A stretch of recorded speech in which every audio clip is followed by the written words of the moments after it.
Let's have a look at the actual scenario, and then let's have a look at some of the questions.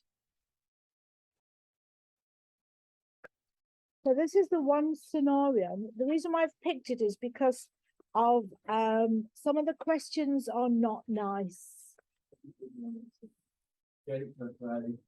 There is no point in me picking an easy scenario, yeah, because what you're going to learn from it. If you get an easy scenario next month, you're laughing, but you might get one which is a little bit more complicated. So let's do the difficult ones, and let's pick the questions that we're going to use. So this one is the October 2021. And this is about what I call the chemical factory. And this is a positive scenario. And when we go through it, that's the sort of thing that you would actually make notes on. This is positive. It's all good. Let's read what's actually happening. We're going to do it together, and I'm going to stop every so often just to highlight certain things. So you have a dual role as an experienced and respected process operator and a representative of workers at a large high hazard site run by an international chemical manufacturing organization. You are not a health and safety advisor, manager, specialist, consultant, okay, even though you will have a fair idea around health and safety. The organization has a reputation for having a world-class health and safety culture, with many other industries using them as a benchmark. It is a legally compliant organization that sets clear objectives and checks that they are met. It employs and retains motivated workers who are aware of their clearly defined and documented responsibilities and want to continuously improve in their roles. Absence and sickness rates are low. The organization listens to workers when they raise concerns and responds professionally to external customer complaints. The organization also takes pride in recording low accident and incident rates and investigating any near misses to learn lessons and prevent more serious outcomes. Across the organization, there are clear lines of internal and external communication. This allows effective resolution of complaints. The organization is fully insured, even though the premium is high. The organization conducts frequent internal audits and is also externally audited. So I'm going to ask you just to close. Yeah, please.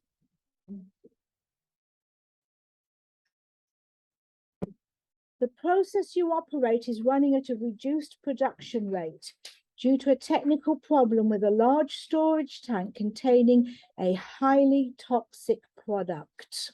It doesn't tell you what it is, it's just highly toxic. You have an idea what the problem is, but knowing the limits of your authority, you feel the issue should be escalated to someone more senior. Local site managers, engineers, supervisors, and operators meet to discuss the situation. They conclude that the tank has an internal blockage that would normally require a complete process shutdown to clear. However, the planned maintenance shutdown is 12 months away. They decide to seek advice from the corporate management team to explore whether there is a different solution that would resolve the blockage problem but keep production going. The local site and the corporate management teams meet by video conference. The corporate management team includes a very experienced senior engineer with 25 years of company service. This engineer has overseen process plant modifications at many international sites with zero lost time incidents.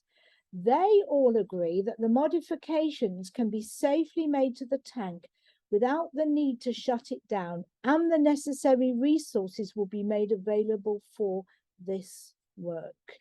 It's all positive, it's all good. Yes. The senior engineer is sent to the site to advise on and manage the changes that are needed to the tank. And on the day of arrival, on the day of arrival presents a solution to you. You are unfamiliar with the technology to be used for the modification, and your reaction is one of disbelief, and you politely ask if the engineer is serious. The engineer invites you to a meeting to conduct a systematic and detailed risk assessment of the tank modification task. The health and safety advisor, worker reps, and plant manager will also be at the meeting. At the meeting, the engineer introduces the proposed tank modification and leads the risk assessment exercise. The risk assessment includes consideration of the highly toxic chemical, the release of which would be catastrophic for workers, as well as people in adjacent businesses, residential houses, and schools. The engineer confirms that this proposed modification method is a safe and widely used solution where the safety improvements are worth the cost. The risk assessment then continues with discussion and agreement on risk evaluation, existing control measures, and any additional control measures necessary. Some of these control measures include safe system of work, a permit to work, supplementary emergency arrangements, and suitable induction training for all contractors. Collectively, these precautions and control measures reduce high risk to low risk. A summary of the risk assessment is circulated to all workers likely to be affected by the proposed modification. The full version of the risk assessment will be made available on request. Prior to commencing the work, a permit to work is issued to the contractors carrying out the tank modification. The permit to work includes an explanation about the associated risk assessment and how the plant has been safely prepared for this non-routine modification. The contract workers accept the permit to work with the necessary precautions, including wearing of specified personal protective equipment. I know, it's fine, yeah. Precautions listed on the permit to work are also communicated to all contractors and other plant workers who may be affected. The permit to work explains that the precautions will be enforced along with any other site rules by active monitoring. This will be done while you carry out routine plant checks and simultaneously check on the progress of the modification. To confirm safe working and clarify overall expectations, you, along with an independent site contact, have been nominated to monitor and liaise with the contractors. The independent site contact will also actively monitor and check additional expectations such as contractor site entry and exit control, resolution of any queries, and the supervision standard. You and the independent site contact will check to see whether the modification work is being controlled and is progressing as planned. This is consistent with the organization's safe system of work based on the findings of the risk assessment and the method statement provided by the contractor, the aim being to complete the job safely without incident. Findings from inspections form part of the overall health and safety performance review. The performance review enables an overall assessment of opportunities for continuous improvement within the site and reveals any need for change. It is a complicated scenario. Let me just sort out this iPad just 1 second so it doesn't go off again.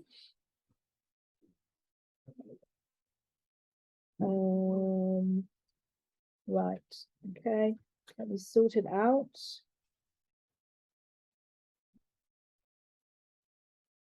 Okay, right. Here we go, we're back on track. Task 1, and I'm not going to do it because we've done this before. Task 1 says discussing moral reasons for managing health and safety. That's just the topic. 1 says comment on the organization's health and safety morals. It's worth 10 marks.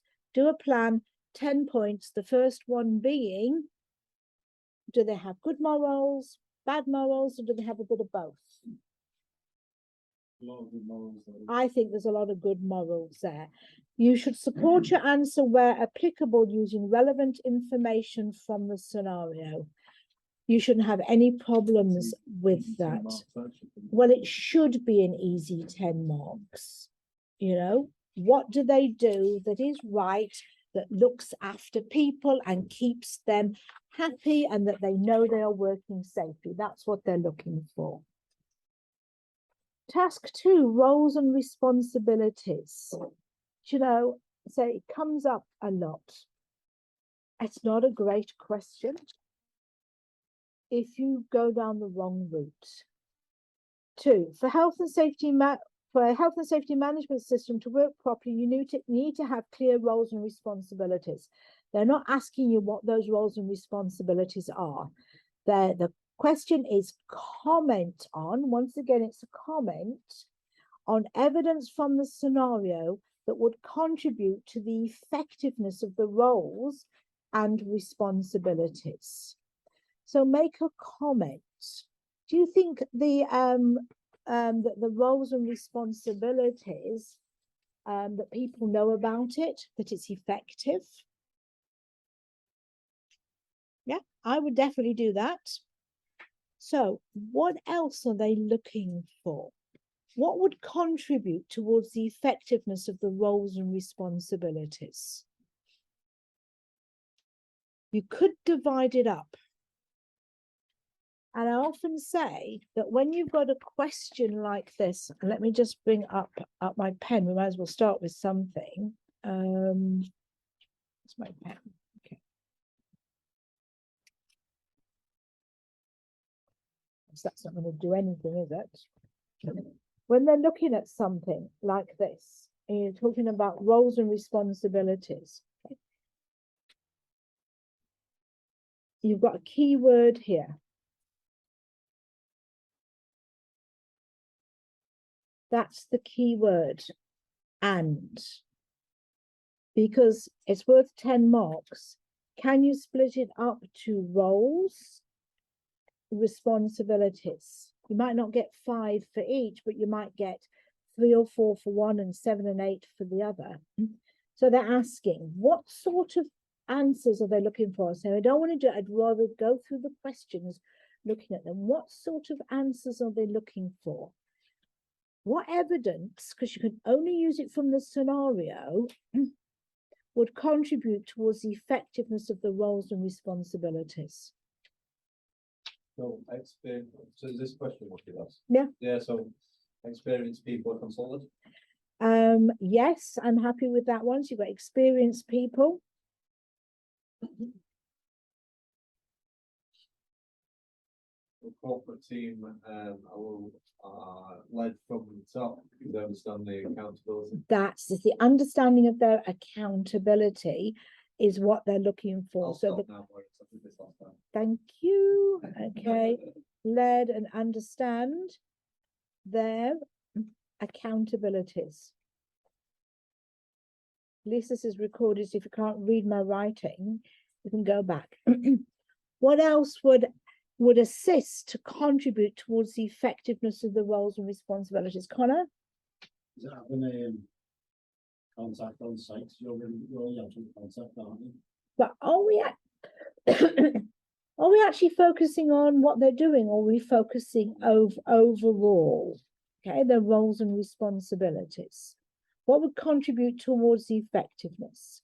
It's coming right there in one of the first couple of paragraphs. Technical competence. Well, You're not answering the question.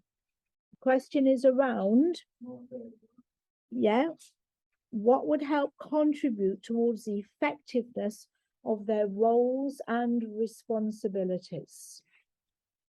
If you don't answer the question, or you write around the question, have a look in your scenario. You can only get your information from the scenario. How would that help with the effectiveness of the roles and The responsibilities. engineer is overseeing process plant modifications of many international sites with zero lost time incidents. How does that answer the question? Their objectives? Clear objectives. Yes, let's stick to management stuff. One, the objectives are clear, aren't they? So everybody knows what the company is aiming to do. Got the first reasonable point. Come on, what's another one? Sorry. Go back to the first couple of paragraphs. Most of it's in there, and the word roles and responsibilities are there. Go back and read it. It does, but can't we have something else before that? Legally compliant. Come on, gentlemen.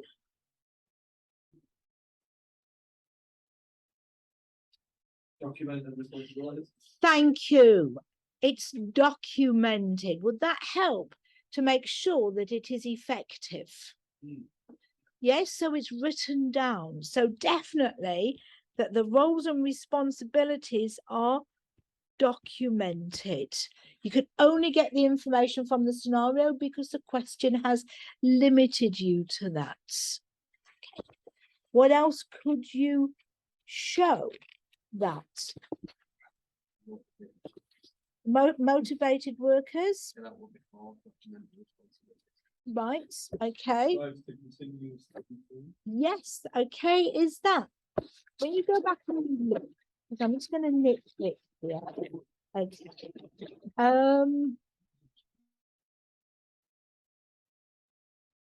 Task 3, based on the scenario only, what are the indicators of health and safety culture in the organization? So there are a little bit of crossover points between these. Okay. What would contribute towards the effectiveness of the roles and responsibilities?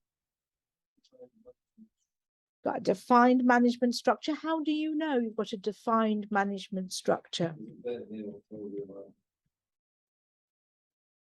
It says what, Reese? There is a bit in there, I'm just trying to find it.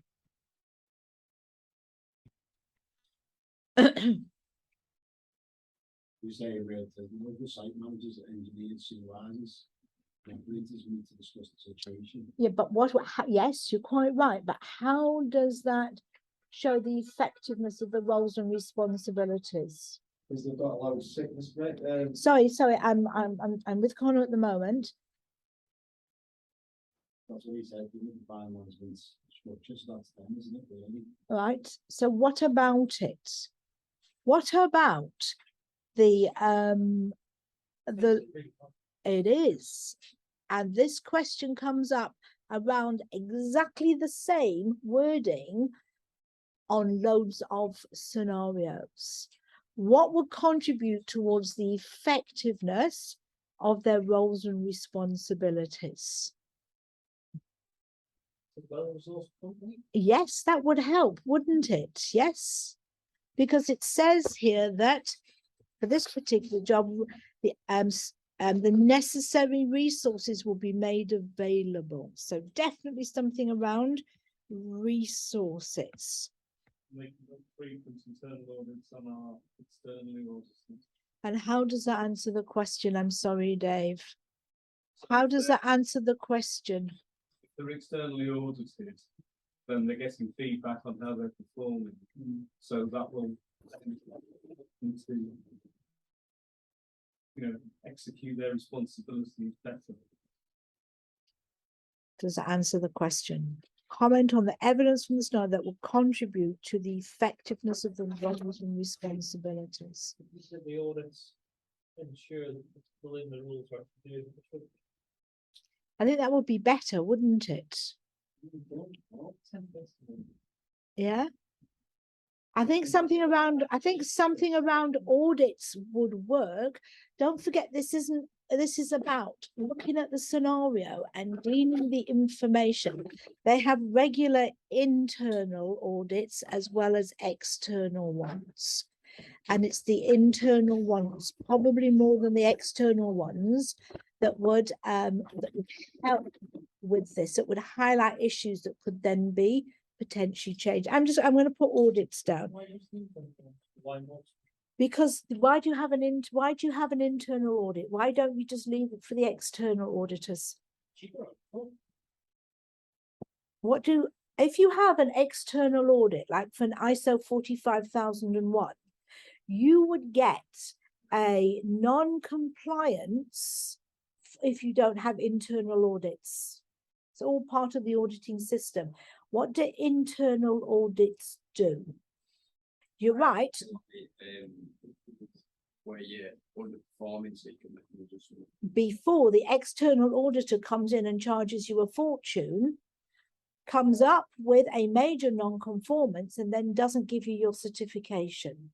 So it is the internal audits will help with the effectiveness. If an external auditor comes in and says that your organizational chart is not right, you're in a pretty pickle, aren't you? You can disagree, it's fine. You know that. No, you know I'm a very disagreeable person. Let's pick some other things here. What would help with the effectiveness? I think some other ones. Have we not said clear objectives? Yeah, that's objective, isn't it, for people, individual, health and safety. As a world-class health and safety culture with many other industries using them as a benchmark. Legally compliant, sets clear objectives and checks that they are met. Let's have a look.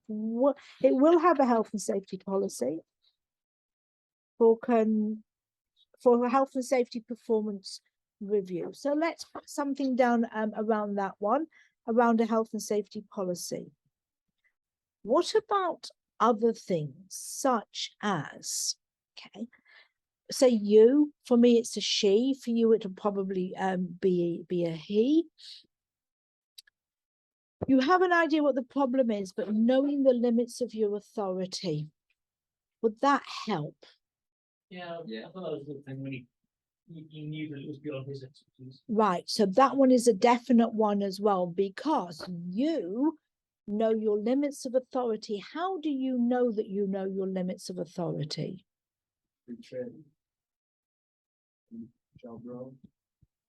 Yes.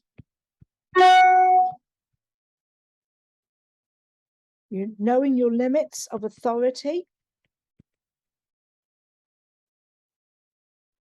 So yeah, you've had the training, it's in your job role, you are told, you know exactly what you can do and when you need to ask for help.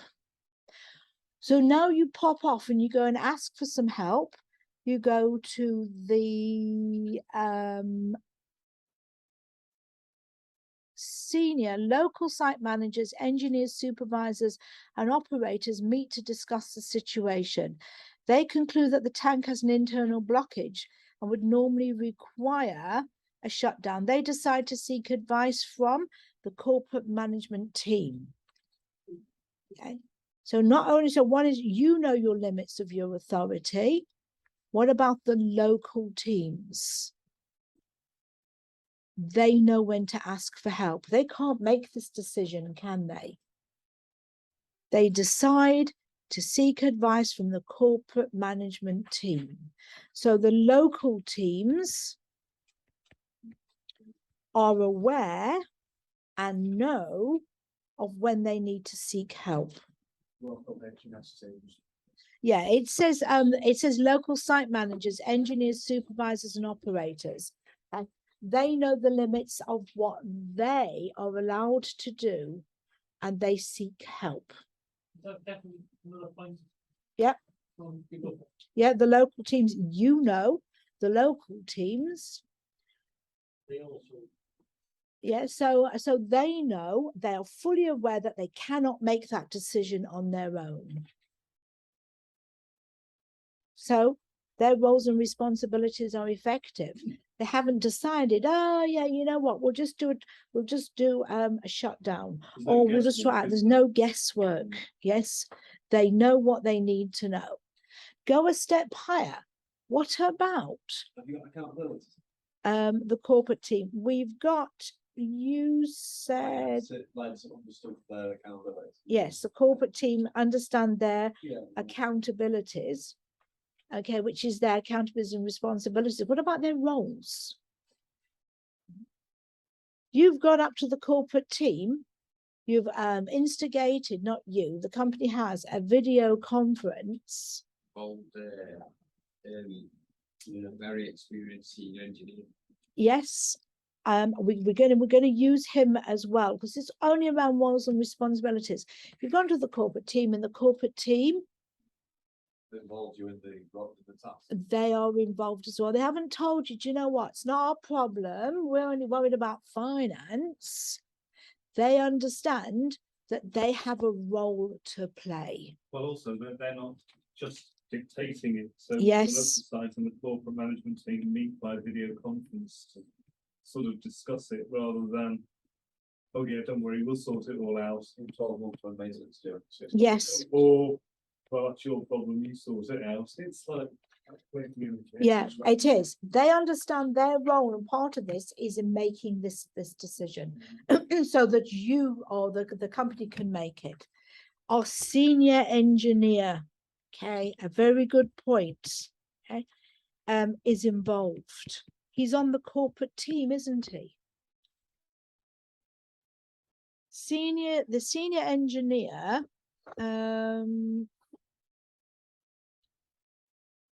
the corporate management team includes a very experienced senior engineer with 25 years company service. When do you ever see a senior engineer on the corporate team? Who's usually on the corporate team? Yeah, directors. And what are their fields of expertise? Degree. In what? Finance, accounting, Yeah. Management. business planning, management. But here they've got an engineer who understands the practicalities on the team to give them advice. And then he also understands what his role is, because what does he do? He catches the next plane out and Leads it from the front. leads it from the front. Yes, he is, because he knows what it is. Is all this helping to make sure that the roles and responsibilities are effective? That basically everybody knows what they should be doing. There's no guesswork. They all know when to ask for help, what those lines of communication and reporting are. Be careful with this question if it comes up. Colin's turned up his nose. There's other things around here as well. What confused me on the question is when you start talking about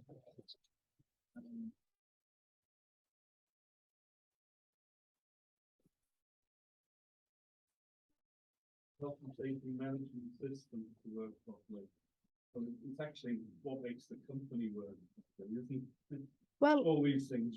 but this is generally around health and safety, isn't it? About the health and safety management, the plan, do, check, act with the leadership from the top. That's why it confused me a little bit on first reading them, rather than we've got a problem with something that we use for production. Why are we in a good place to sort it out? Question's not asking that. The question's asking what will contribute to the effectiveness of the roles and responsibilities. If you go down those answers that you were originally going to give me, they're identical to 3. And at which point you're going to turn around and say to yourself, why would they ask the same question twice? It's continuous improvement. Would it help? Comment that would contribute towards the effectiveness. Right at the very end, yes, it is. Findings from inspections is part of their overall health and safety performance review enables an overall assessment of opportunities and continuous improvement within the site and reveals any need for change. Right, performance review for continual improvement or continuous improvement. There's a couple of other things that you can add down here as well. Also, your roles and responsibilities. 1, 2, 3, 4, 5. Paragraph 5. The senior engineer is sent on site. You are there. He presents his solution to you. You are unfamiliar with the technology to be used for the modification, and your reaction is one of disbelief, and you will politely ask the engineer if he is serious. You go, what are you planning to do? Are you out your mind? Because that's literally what they're actually saying. What does the engineer do? He doesn't turn around and say, actually, I know how it's going to be done properly. Just follow my rules. He does. Yeah, he does more than that, doesn't he? They call a meeting with all the relevant people so he can explain it so that they then can carry out their roles in a comfortable manner. He does carry out an in-depth risk assessment. Out of a matter of interest, he doesn't send that in-depth risk assessment to everybody, does he? No, but he communicates it to the people involved, and then if anybody wants to see it, then they can. He sends a summary round. This is going off the point, but why does he send a summary around? Probably too much for a large risk assessment.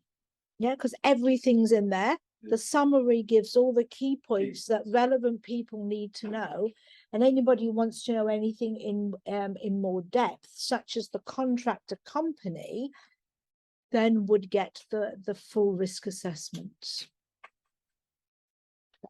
Let's move on to question 3.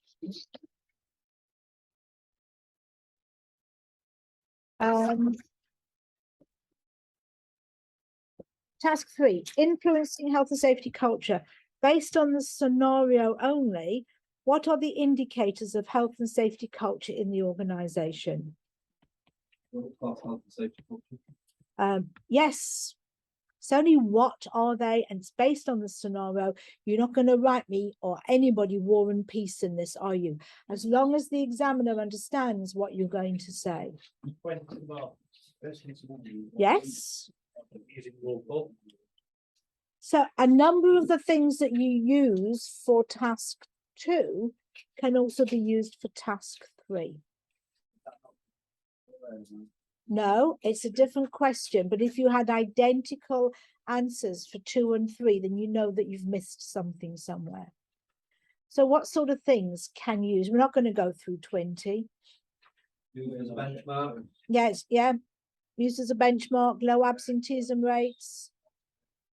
Yes. Retain workers. Yes, they're motivated. They want to continually improve. They've got a good reporting system in place. Good communication. If you then go systematically through this and pick them out and write them down, what are those indicators? And what did I say about indicators? Go back to your book, have a look to see what indicators are of good culture, and see what you can pick out from the actual scenario. And it is worth 20 marks, but you can only use from the scenario. And that's one of those questions where I say you should be jumping up and down on the desk, okay, because you are.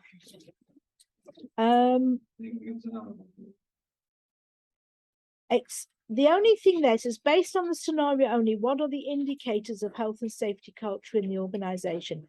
You would have to specify, you know, are they good or bad? Yes, and then just say what they are. You know your limitations. Everybody knows they need to get involved. Everybody and the workforce is consulted. All this type of stuff. It's good or bad. It's not saying comment on it, or you know. What are the indicators of health and safety culture? So if you specify the first one that was good, you get that. Possibly you would. So yeah, what are the indicators? So would you put down absenteeism rates? But there's low absenteeism rates. They're used as a benchmark. They're held up there. This is how it's done. If you do not want to put down that it is a good health and safety culture, Dave, No, I would do, but it wouldn't go through each thing saying these are the good ones and this is a bad one or anything like that. I'm not sure that you'll be able to find any bad ones No, I'm in not here. sure you would either. You know, you would just have to say that this company has some really good, and I would say has a really good health and safety culture. And then just, if I say list them, it's wrong. Don't just bullet point, just pick it out from the scenario, what it actually says. These are the indicators that this company is good. And just zap them out. Low absenteeism rates. But would you? What would I watch? Right. So low absenteeism rates is. But would you then give an explanation as to why that's good? You're just listing low absenteeism rates. Yeah. For this question. Is it fair to say, I know this is a stupid question. There's no such thing, Neil. I'll ask you then. So So there's 20 points on this as a general rule, looking at the question. Where there's high point scoring, are they generally needing less detail around the question?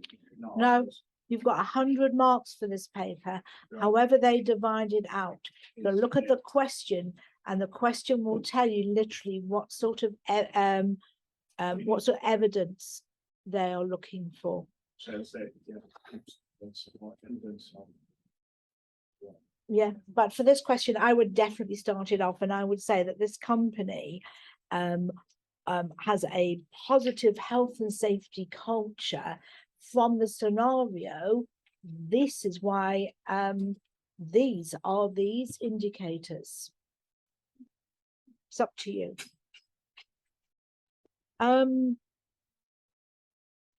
Task 4, 10 marks.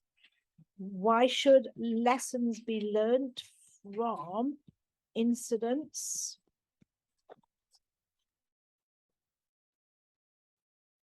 Why do we do anything in health and safety?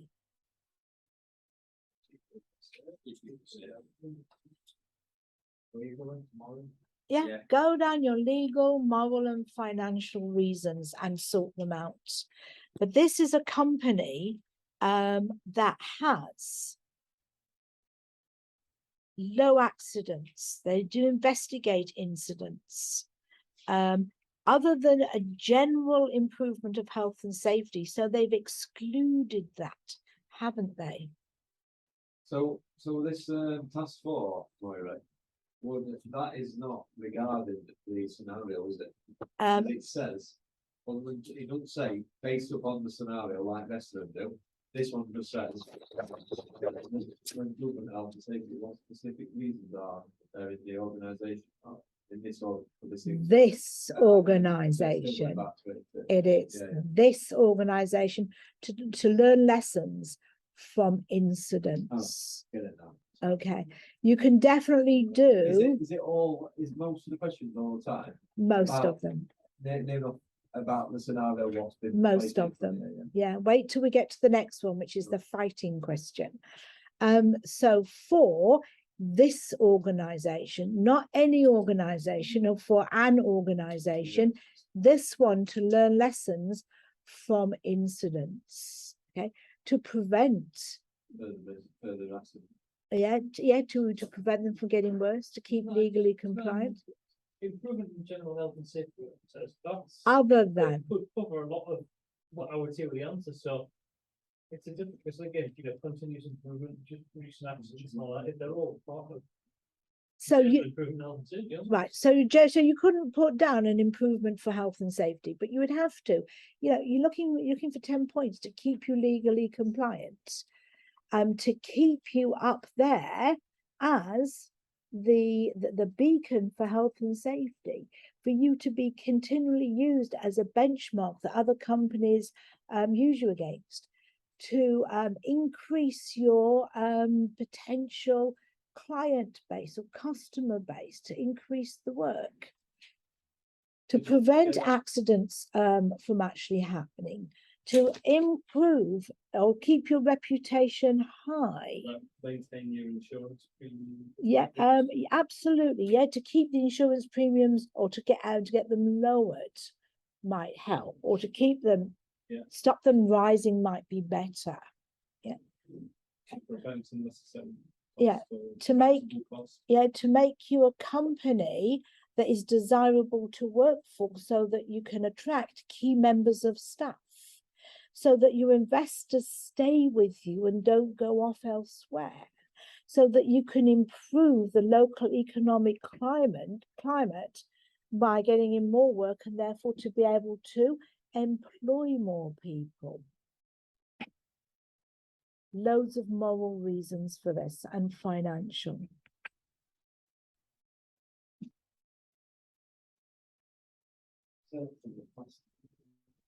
Have you passed? I've passed. What about you? Yeah.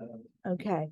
Let's go on to let's go on to 5. Okay.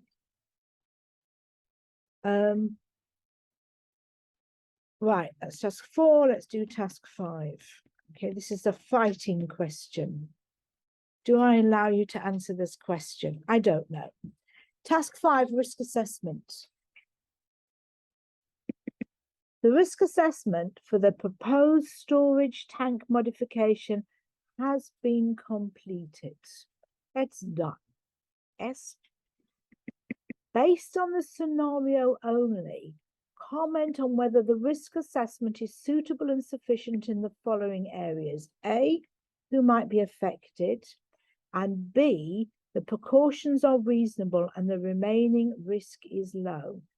6 marks for that. Note, it says, the HSC document, Managing for Health and Safety, HSG 65, states that a risk assessment must be suitable and sufficient. Now, earlier on today, I asked you to make note of a certain page in your books around risk assessment.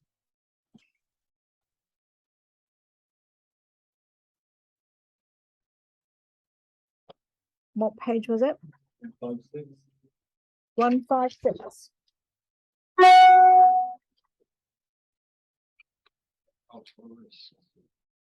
Just have a quick look.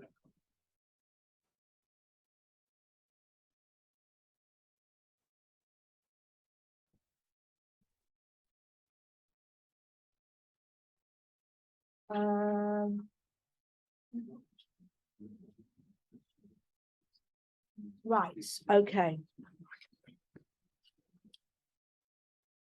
Right, based on the scenario only, okay.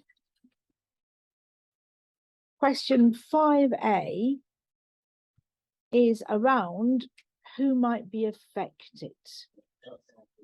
That's easy then, isn't it? So it's catastrophic for workers, as well as people in adjacent businesses, residential houses and schools. Right, so what's your answer going to be? A is catastrophic for workers in the workplace. It's whether the risk assessment is sufficient for. Thank you, Paul. What did you say? It's whether the risk assessment is suitable and sufficient for all of those different parties.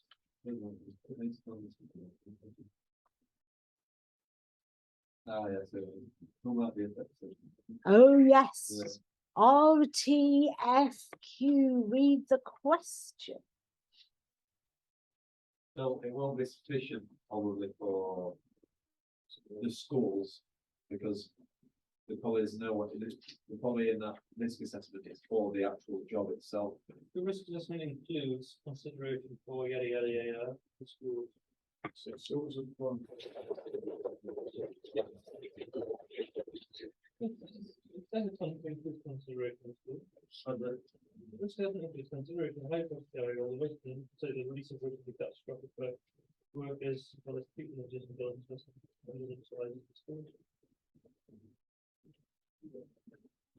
It's an interesting one, isn't it? Connor, you're sitting there very quietly taking notes. Can we have input, please? No, at least you're honest. What would you do if you got that question? Hopefully I've got 94. What would you do if you got that question? These are not these are not pick 3 of the questions and do them. Got to do them all. Right, as an understanding of the question. Why does it also this page on 5, 6?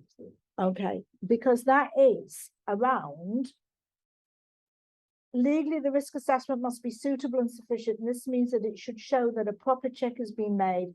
All those who might be affected have been considered. All significant, etc. So you're going to get some of these from this one. So around who might be affected. Is that risk assessment suitable for everybody who might be affected? Does it consider everybody who might be affected? Yeah, so, yeah. I think so too, yes. So we've got a comment. So my first one is I'm going to say yes. Okay. My first point, yes. You feel that the risk assessment is suitable and sufficient because, and we need 4, 1, it considers everybody who might be affected, including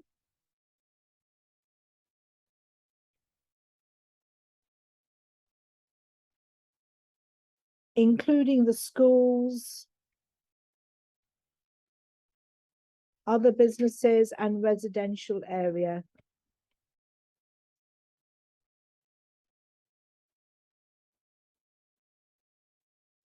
On Mark, I need 4. Mitigations reduce the risk from high oil.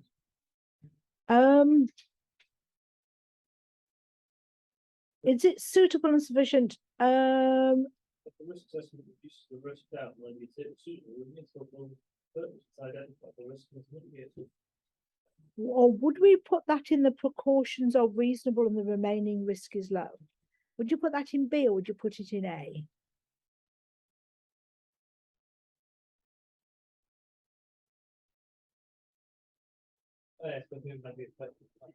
Right, okay.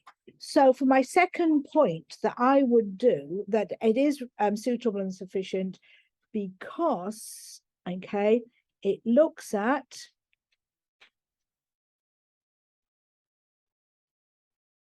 the likelihood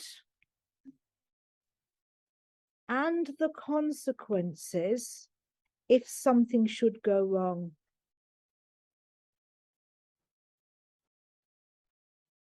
For all who might be affected. Something should go wrong. And what are those, what's the likelihood? Well, at the moment, after all of it in, it's low, isn't it? But what are the consequences? Serious. It's serious. So it doesn't only look at the likelihood and consequences for the workers, it looks for anybody who might be affected. What I'm going to put for my third point.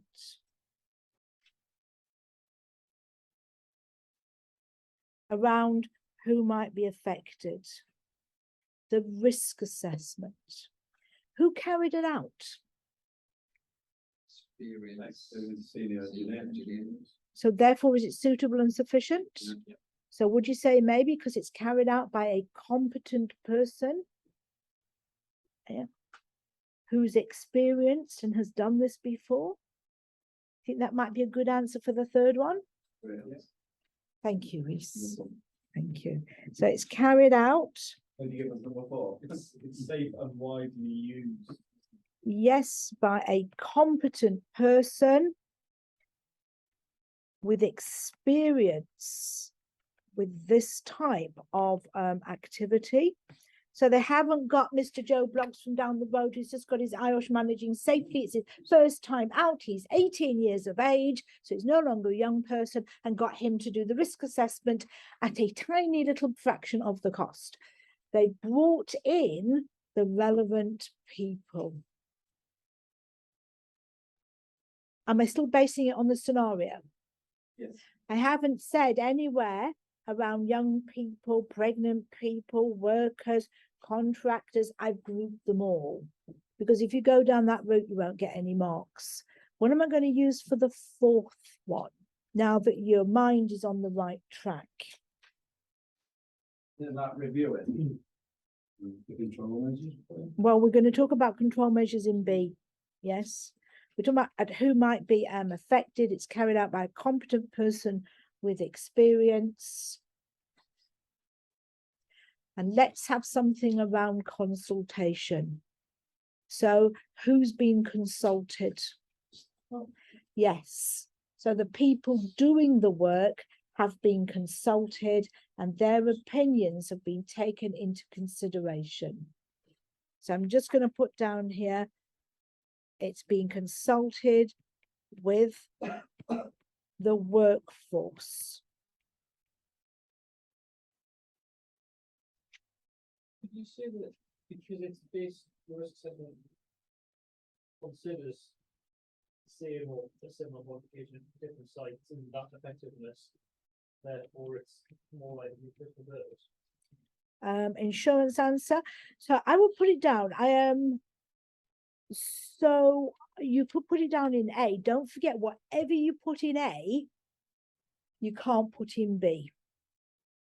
Somewhere along there, and it can go in either, actually. Before you do the insurance, can't you just do B? I would definitely do B before I do my insurance answers and then decide where I'm going to put them. So I'm going to leave a space. Let me just cross that one out because we can do that very nicely on an iPad. And let's do B. Okay. Right. B.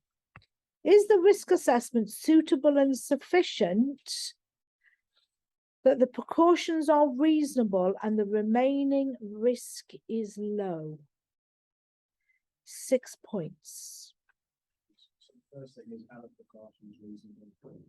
Right. So what do you think? Yes. Yes. Yeah. Okay. So I'm just going to put a yes up at the top. Of course, I'm not going to write too much more. But now you've got to say, now it is. Why? You know, what's the evidence from the scenario that shows that the precautions are reasonable and that the remaining risk is low? I'll tell you what my first point would be. Unless anybody can come up with a really excellent one. And it's there in the scenario. Benchmark. No, benchmark, I'm sorry, it's got nothing to do with this. Not this question. Just to answer that, I was looking at the statement collectively, these precautions and control measures reduce high risk to low risk. Yeah, but they're asking you, why is it so? You've got the website. Of low health safety. Incident accident. Not for this. All the precautions, go back and have a look. And they tell you all the precautions that they put in place. Okay. What does that, how does that reduce high risk to low risk? Are they stinting on them? Are they trying to save money on them? No. What does it say in the scenario? Slightly further up the actual scenario. So they send people and they decide this is absolutely fine. They all agree the modifications could be safely made to the tank without the need to shut it down, that the necessary resources would be made available for this work. Would that potentially be that will help to reduce the risk because they're not stinting? Yes. So necessary resources, yes, have been made available. Would that answer the question? Yeah. Yes. Right. So 1, necessary or the relevant resources, okay, are allocated.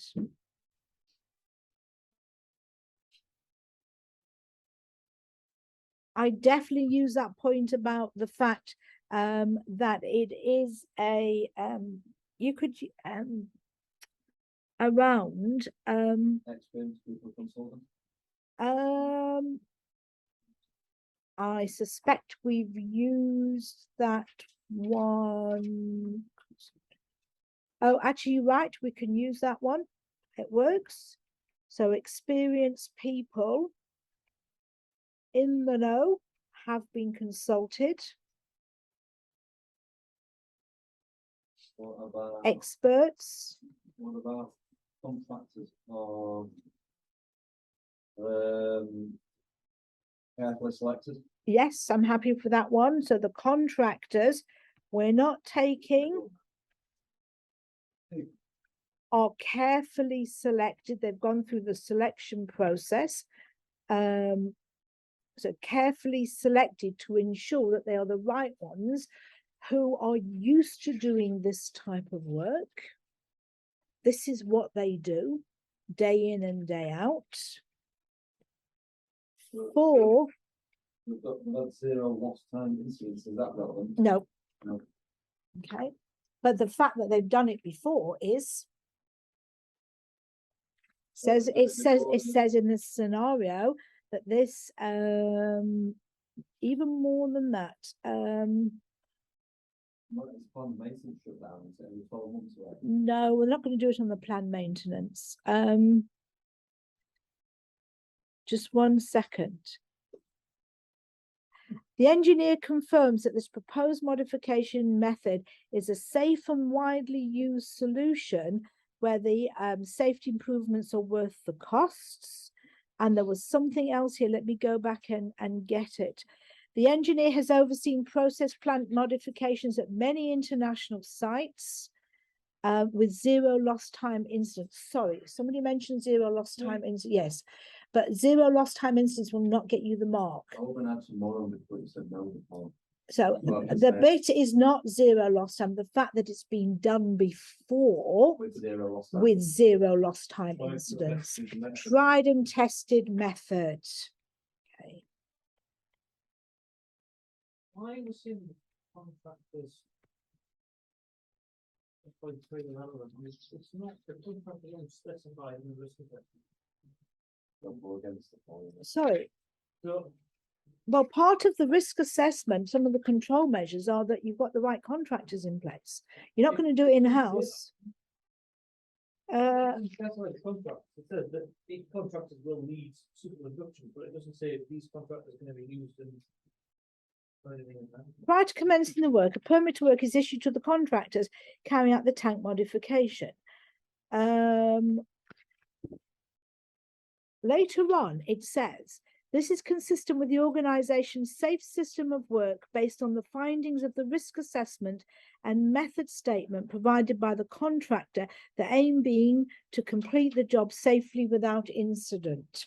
You've checked to make sure that you've got the right contractors who are going to carry out the work safely. But if you don't like it, you can leave it out because then we're going to add a few more in anyway. It's up to you. In my head, this was about the risk assessment that they did originally together as a team. And that risk assessment wouldn't have selected the contractors. Or wouldn't specify which contractors were going to be used, and therefore. No, but if you picked cowboy, you know, some yellow pages, cowboy contractors, your risk assessment wouldn't be as suitable and sufficient because the people getting through the work. So part of the risk assessment is having The risk assessment, make sure you got good contractors. Yes, so that actually contractors are doing the work and they're the right contractors for doing the work. It's an in-depth risk assessment. It's not just one, are we going to do it on making cup of teas here, which we're not going to do. It's an in-depth risk assessment. And part of that will be to make sure that the contractors that do the work, you're not going to do it in-house, don't have the competencies to do it in-house.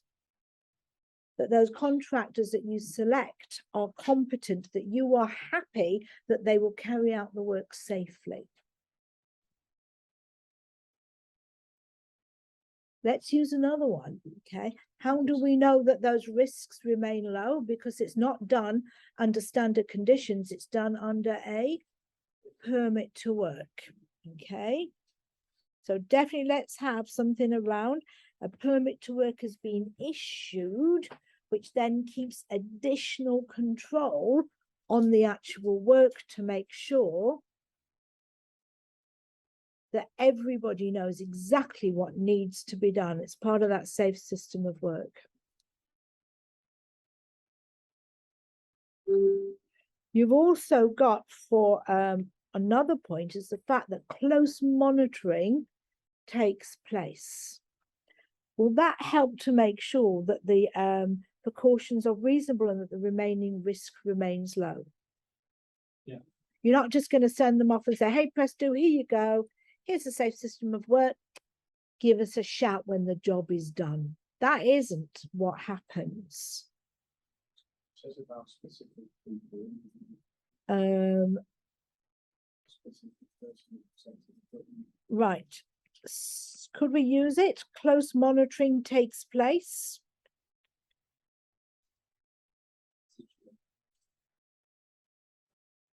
Yeah. Close monitoring or active monitoring takes place, so they're not left to go off and do their own thing. PPE is a bit of a funny one. As opposed to PPE,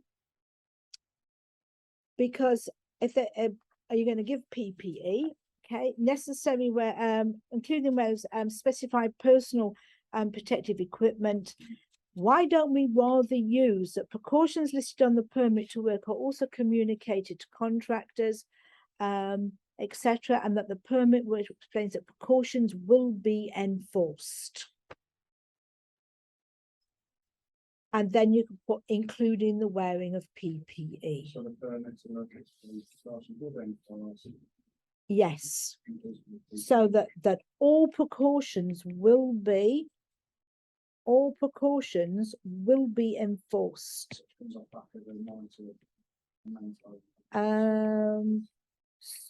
all precautions will be enforced. Is it the same point as closely monitored? The work is closely monitored so that if anything goes out of spec, it can be immediately dealt with.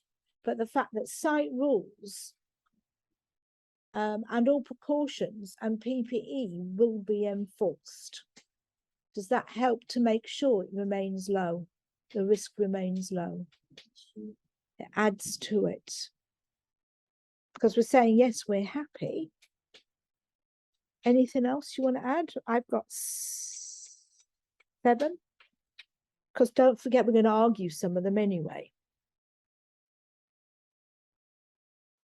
What else can you use?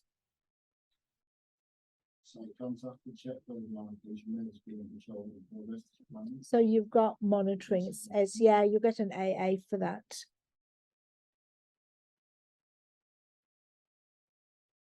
Anything else you could use that would answer the question? Are the precautions reasonable and the remaining risk is low? You could divide it up. Are they reasonable? Would they work?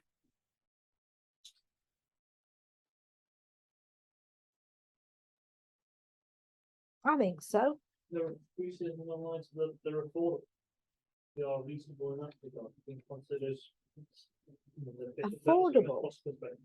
Well, they said they're going to allocate the necessary resources. I think the only it's worth the cost. It's worth the cost. We can see on that basis that they are reasonable. They're not asking if they're reasonably practicable. They're asking if they are reasonable. Would it work? The only other thing I think that I would use on this, if you wanted an insurance answer here on the other, is actually at the bottom of that page, they tell you something else. Supplementary emergency arrangements will be in place. What that does is it mitigates the consequences, not the likelihood, but that still is part of the risk, to keep the risk levels low. Remember, whenever we talk about risk, you must divide it up into likelihood and consequences. So if the question's saying, does the remaining risk, is it low? In this case, the consequences side would be, because you're going to mitigate it by putting in not emergency procedures, but supplementary, additional, extra emergency procedures are in place. supplementary.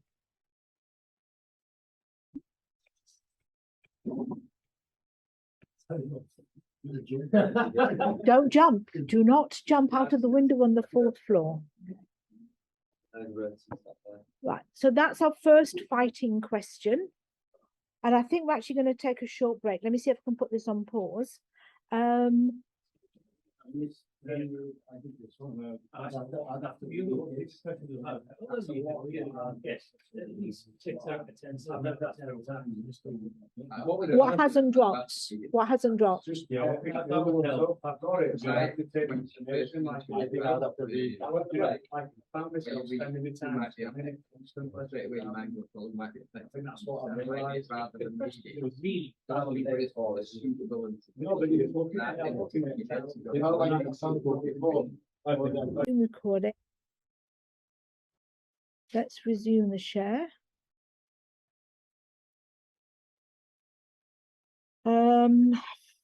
Those notes, can you make them available? Yes, I can actually.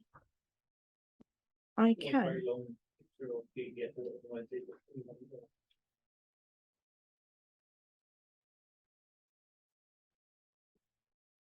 Right, let's just this is what I'm going to share.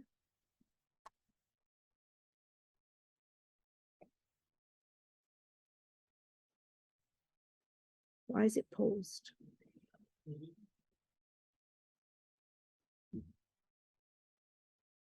Right, we'll stop the share. Okay. I'm scared of that. So many moires. Could be worse. I think that's moira. Yeah, let me just go back onto this.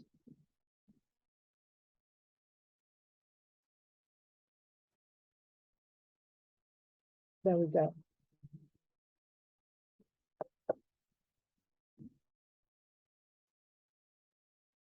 Okay, we're back on track again. No, don't switch that picture, Moira, when they go. Will that be easier? No, not particularly. Like this, not really. I'll just download it and drop it on WhatsApp. No. Okay, let's go on, please. So that was task 5. Let's do task 6.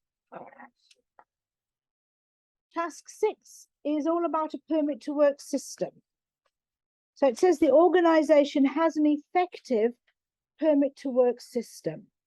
They said it's effective. We're not going to argue with them or fight with them at all.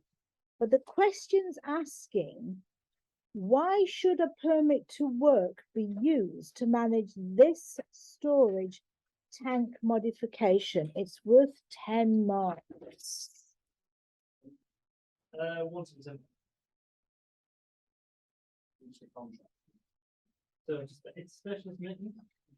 So it's what? Specialist maintenance. Sorry. Right. Okay. So this is not normal routine. It is specialist work requiring, let me number it, requiring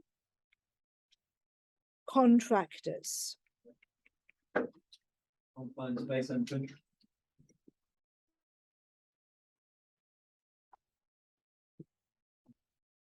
To the tank unit. Okay.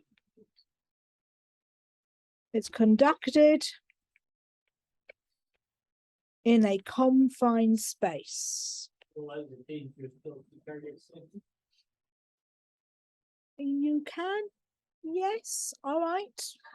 That was before you get them. Do we use the word dangerous jobs, or might we use something else? Yes. Okay. All right. Yeah. All right. Okay. Allows a dangerous job to be carried out safely. Times limits. It's all the time. Is that why we're going to use a permit to work? Yes. Because you might only be able to be in that tank for a certain amount of time. And Let's- you did say the most important part of a permit to work is the time allocated. I didn't say it's the most important Or part. the not important. What I said is that a permit to work will specify a time period in which the work is going to be carried out. This is not why we're going to use a permit to work to help manage this tank modification. You've started off absolutely fabulously. I'm over the moon. Control contract is like a minutes.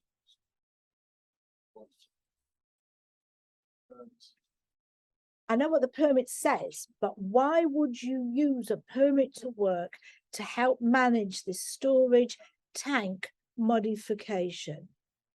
Because the works probably authorised when it's been carried out. Clearly identified. By the continuance associated with it. So I've got two things going on here. What did you say? Provides a? Continue control. Yes, if you're reading from the book, you won't get it. You've got to apply your knowledge for this one. I'm keeping that one. I'm going to add it in a minute. I'm going to change it slightly. Dave, Sorry, I was reading from the book, so. what did you say?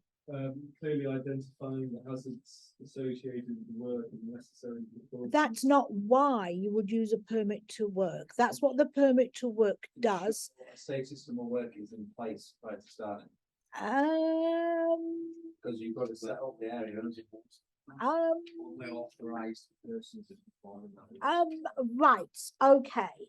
Let's have a look at this. No. Sorry. Go on. Yes, I'm happy to wait for you, Connor. Yes. No, it says here that you're the independent site contact, which will check whether the information, the modification may be in control. Or use it for that. No, that's a scenario. Right. I do like the word evidence. Yeah. This is management, isn't it? Yeah.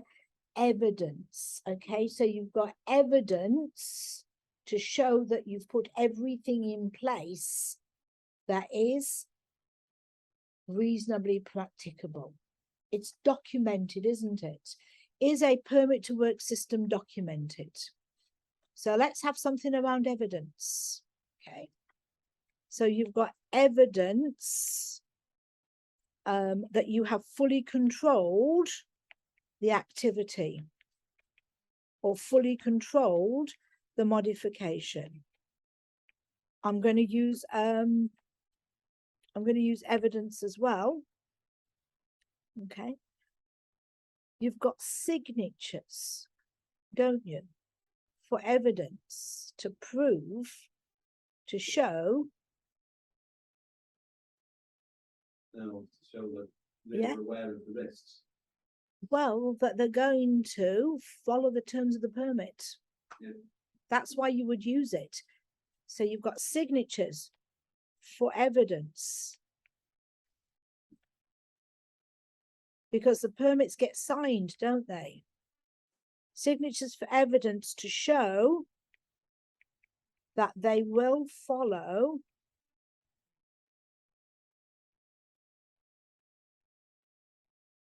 the terms of the permit.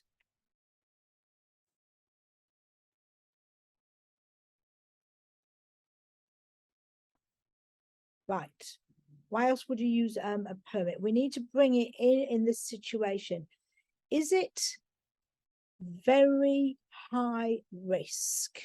It's, yeah, So would you use a permit? yes. So why don't we say so? Yes. Yeah, it's a very high risk activity. What? It's Specialist work. It could be specialist work, but not our risk. Isn't it? 7. Okay. I did mention it. Okay, it's specialist work, Mr. Reese, please. Okay. It's also non-routine work. Because the planned shutdown, and that's what you could also use actually for question 2, I think it was around question 2 was around, no, 3. was around culture. Yes, that they've got actually PPMs in place. So this is non-routine work. 8. The consequences if something goes wrong is catastrophic. You know, I do like the word, is catastrophic, not only to the workers, but to the local community, the surrounding area. So the consequences.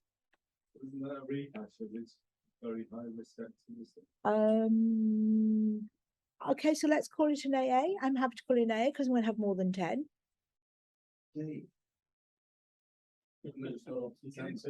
Yeah. The consequences are severe or catastrophic if something goes wrong. Oh, that's a very much different point.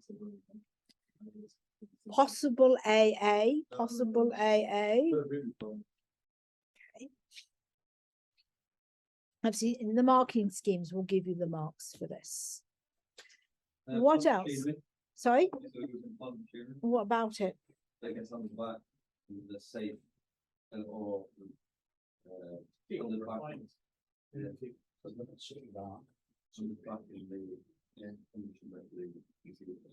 So that's what will happen, but why would you use it?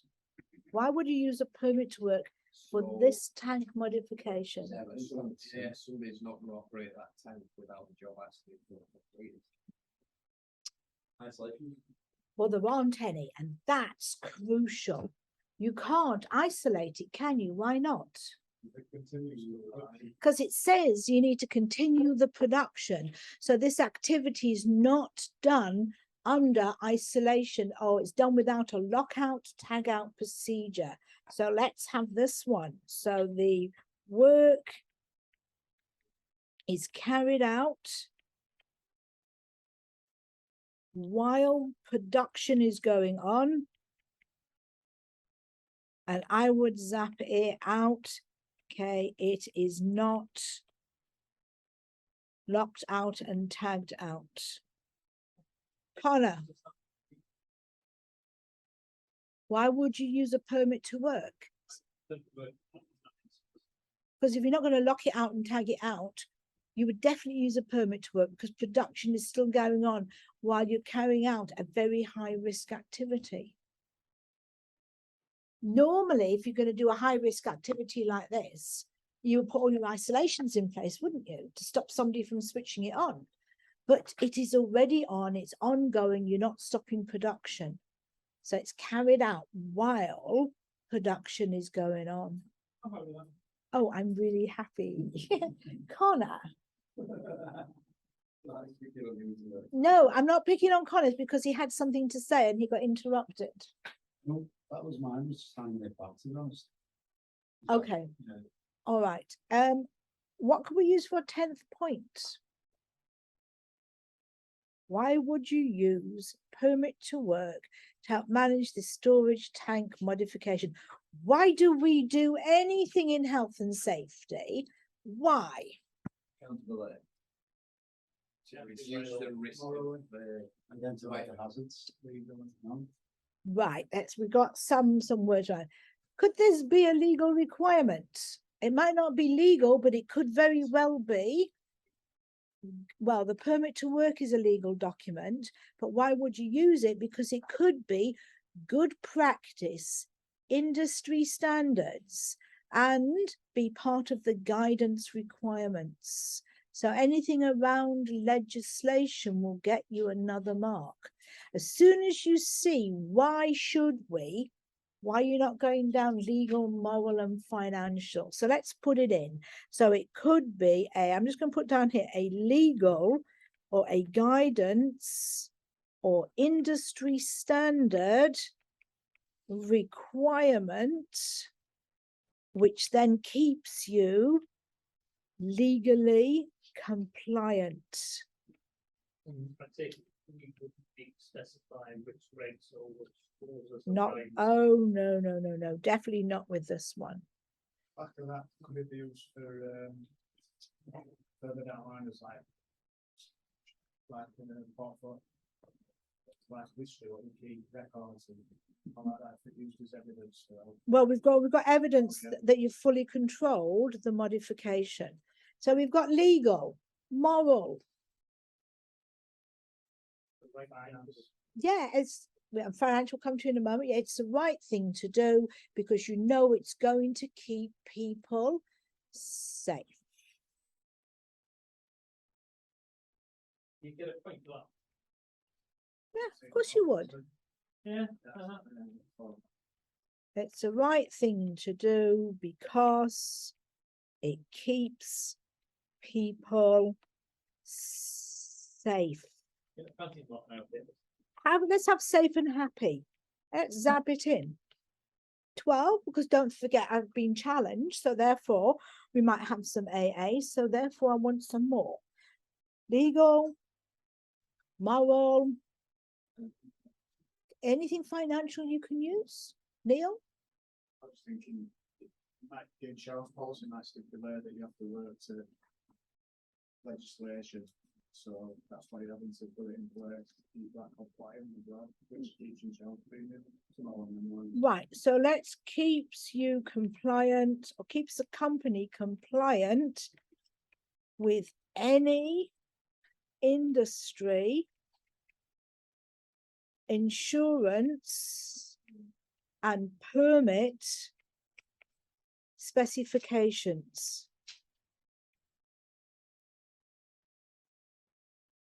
I've got a couple around and compliance, financial, The obvious one. yes. The law, then it's going to cost a lot of money in insurance. Yeah.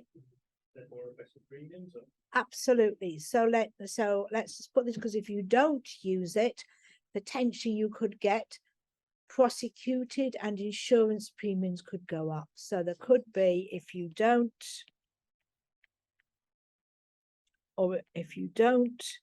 ensure that everything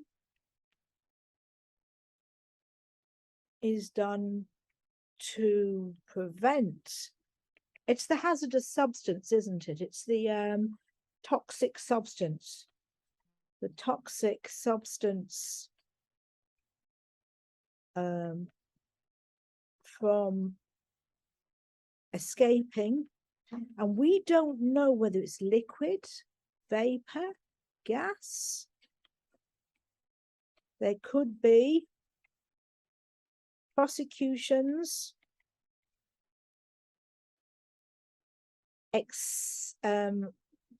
exceedingly high fines because it's a large organization, and increased insurance premiums. You could put it on its head and say, by putting it in place, it reduces the chances of this. I've got 13, I'm happy. Are you happy? Struggle to get to be honest.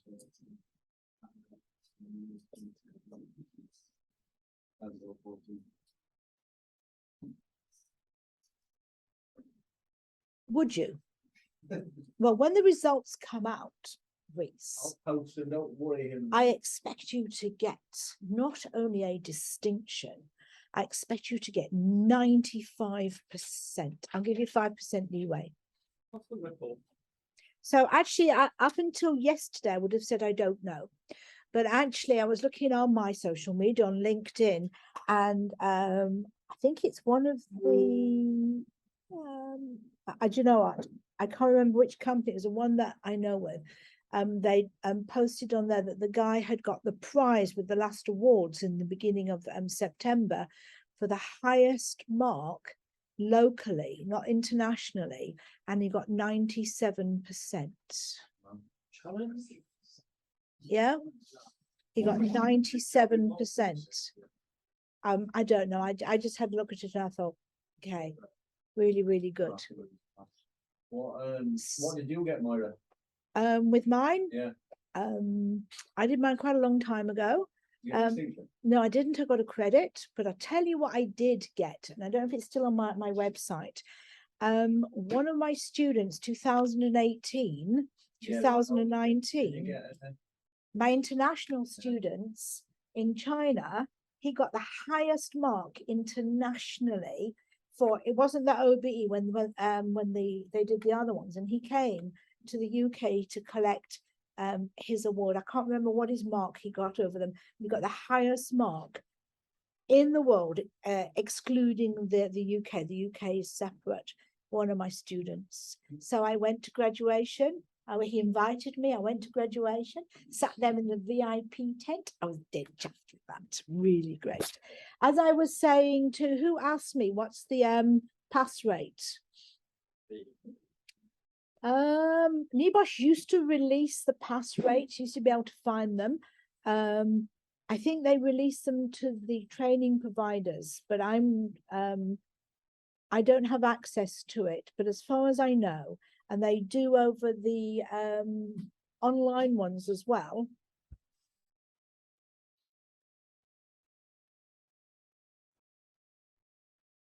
Yeah, the online ones as well. It's around about 40 or 50% pass. What's my pass rate?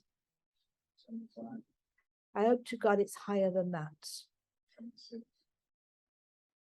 Are you just, I'm really upset with you. I thought I liked you, Neil. 9.9. So out of the OBEs, and there's been a good few hundred students who've gone through my OBE process, I've only had one that has not passed his OBE. No pressure, Dave. No pressure at all. Okay. And how, what, you know, where do you, what do you do to take it again? Oh, I hate talking about refers. You just reapply. You just Does it cost? Of course it costs. How much is it? I don't know. It depends what a student would charge you. I'm not charged because they'll charge an admin fee and all sorts. Yeah. So if you go on the website, it's not that expensive, Okay. but you can't book directly. You've got to go through your service provider. So I'm not sure. So you would just resit it, but please don't, because it's just a headache. Just pass. All you have to do is put in the work over the next 10 days. Plan it, organize it. Right. Do you want to have a look at another one? No. Yeah, go for it.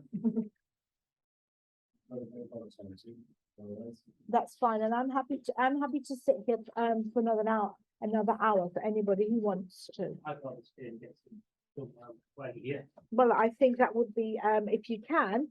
Very good. What time is your train after that, Connor? I've got one about 8 minutes past 5, so beyond that, So that's the one that I would like to be on. I'm on one just after 5 o'clock, actually just after 4. I'm not going to do that one. Just after 5, that's one that I'm going to aim for. So I'm going to aim to finish here probably in just over an hour. So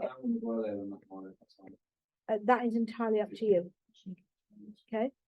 I'm gonna go for like 10 sports and something like that, so I can see kids It's entirely up to you. in bed by the time I get home. I get the call as fine, but it's. One before I sponsor. You can get through the floor for it. Yeah, Connor goes when he wants to die. It's up to you. So I'm happy to stay here for at least another hour until the last one goes.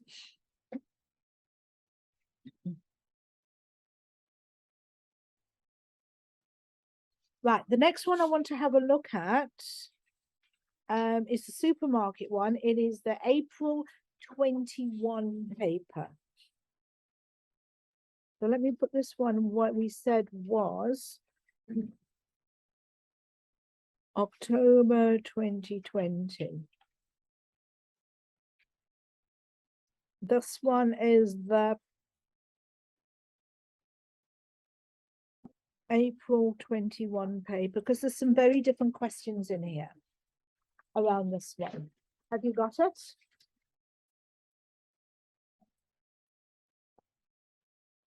April 21?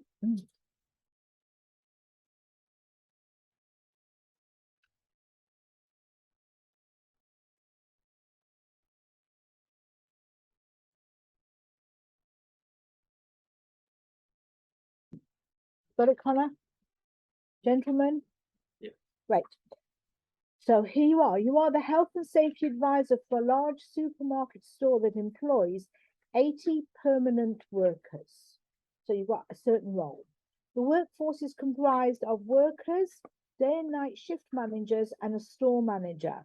The store manager's working hours overlap the two shifts. The store is just one of 400 under the same ownership. The store manager is mainly concerned with keeping shelves fully stocked with goods to meet customer demand and ambitious sales targets.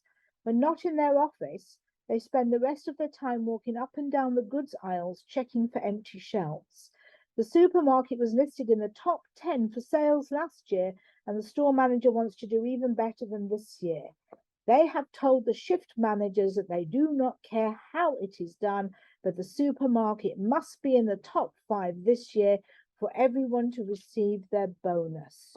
So this is like Sainsbury's, Tesco's, Aldi, Waitrose, any one of those supermarkets. As a result of high demand leading up to a very busy national holiday period, so we don't know whether it's Christmas, it could be Christmas here.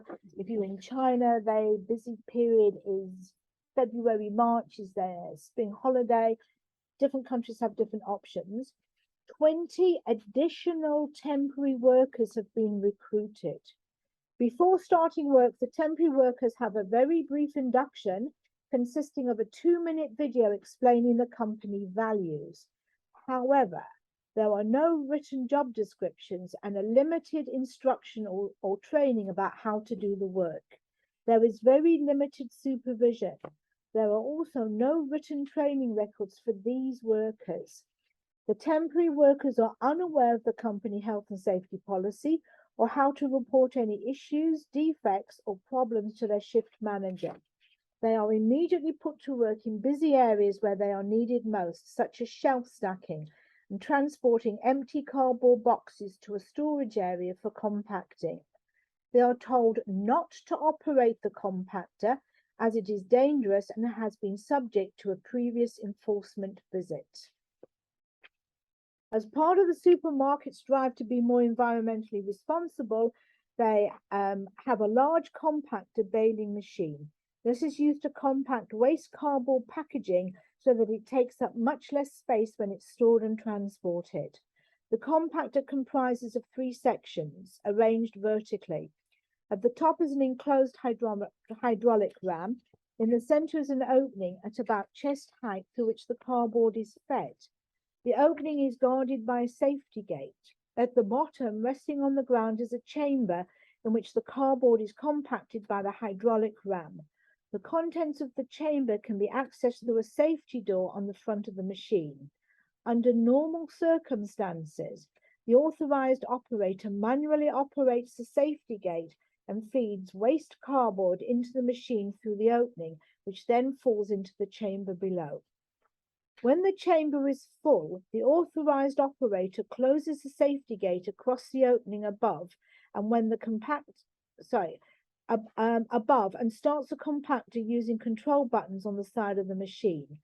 This causes the vertical hydraulic ram to move down, compacting the cardboard into bales in the chamber before returning it back up to its starting position.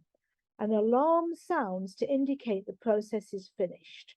The authorized operator then opens the chamber's safety door, binds the bale of cardboard with wire and moves it onto pallets where it is stored for eventual pickup by a recycling contractor. The gate and door are fitted with a safety protection device that means in normal circumstances, the hydraulic ram cannot operate until both are closed. Some months ago, the store manager had arranged for the compactor installer to train shift managers and experienced workers on the use of the compactor. You then help the trained workers to complete a compactor risk assessment. The plan was that following on from the risk assessment, the day shift supervisor would develop a safe operating procedure for the machine. However, this supervisor retired and left the organization before the SOP was completed and authorized. As a result, some workers did not fully understand the SOP and often sought clarification from the day shift or night manager. This was viewed as a complaint by the respective shift manager.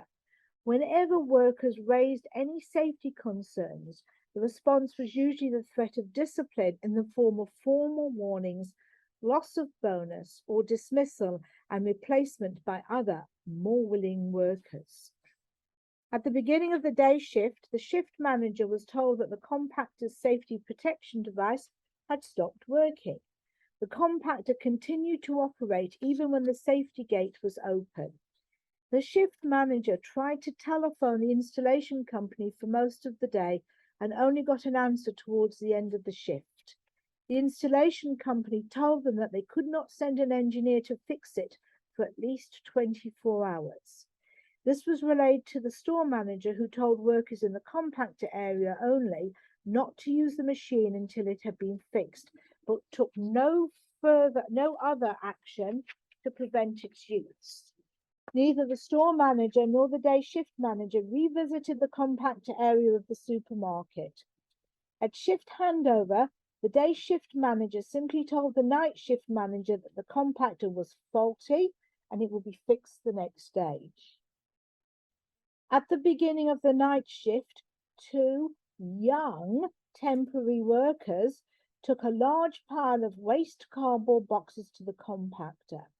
Although warning signs specified authorized workers only to use this compactor, one worker loaded the compactor with the cardboard and then told the other to operate the controls on the compactor. After a while, the compactor stopped with the hydraulic ram down on top of some compacted cardboard. The temporary worker saw that the compactor was jammed, as it often did, and so immediately opened the safety gate and reached inside to try and clear the jam. The compactor restarted suddenly, crushing the worker's hand. The other temporary worker called the emergency services directly, as they did not know what else to do. There was no first aider working on shift at the time of the accident. The injured worker was immediately taken to hospital and required amputation of their lower arm. The other temporary worker was distressed and advised to go home. As soon as the night shift manager found out about the accident, they telephoned the store manager. The store manager told them to do nothing and said that they would start an investigation the following morning and that this was no reason to delay fixing the faulty compactor as already arranged. The following morning, you are asked to carry out an accident investigation by the store manager. You have been warned not to spend too much time on it so that the store can go back to normal as quickly as possible to hit those sales targets. You strongly disagree with this attitude and argue that it is a serious accident and needs to be investigated properly. You ask the store manager why the investigation has been left until now, and then reply that you are responsible for such health and safety matters, so it is your job and not theirs. You inform the store manager that, due to the injuries sustained, the accident needs to be reported to the enforcement authorities as soon as possible. The supermarket store should expect another visit from the enforcement authority. You also inform the store manager that the injured worker is likely to claim for compensation. As a result, a court case is likely and the supermarket will need a lawyer. This is the latest claim of many such claims over the years by workers at supermarkets. So once you've read it 3 times, is this a positive scenario, a negative scenario, or a bit of both? Okay? So it is mainly negative. There are some positives, but not many. Okay? Thank you. See you.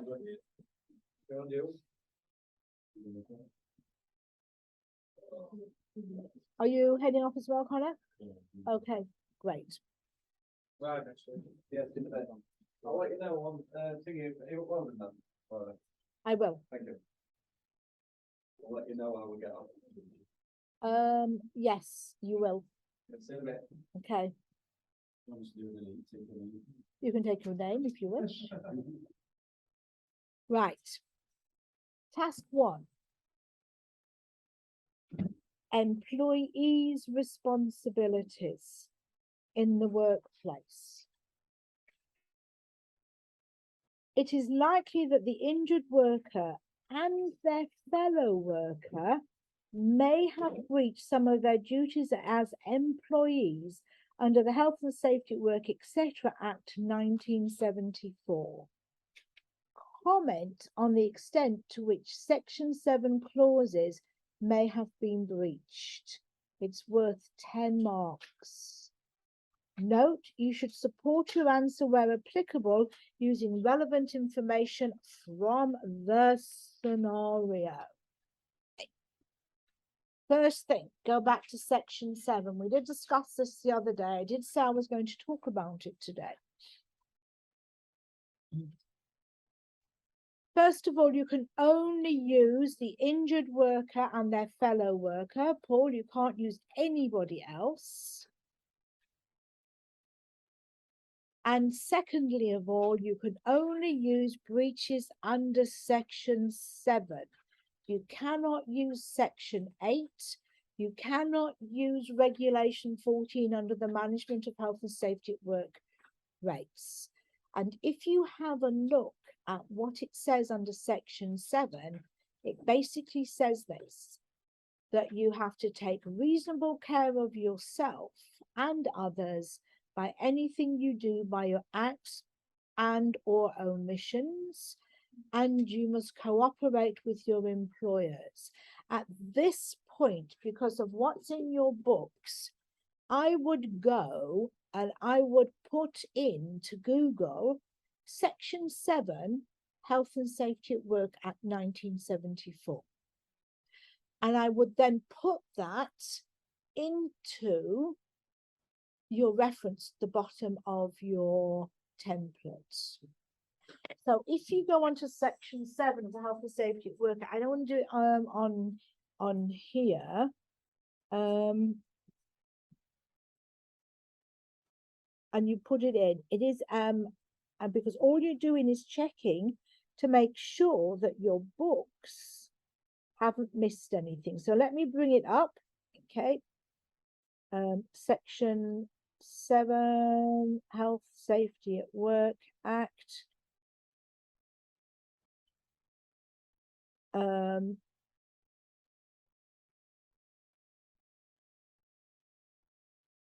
Let me just get the full one up.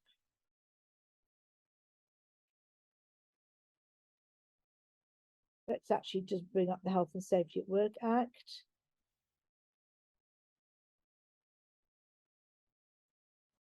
Section 7. Here we go. And it will come up with something like, and I'm just going to put that to the camera, something like that. That is the actual legislation that you actually get.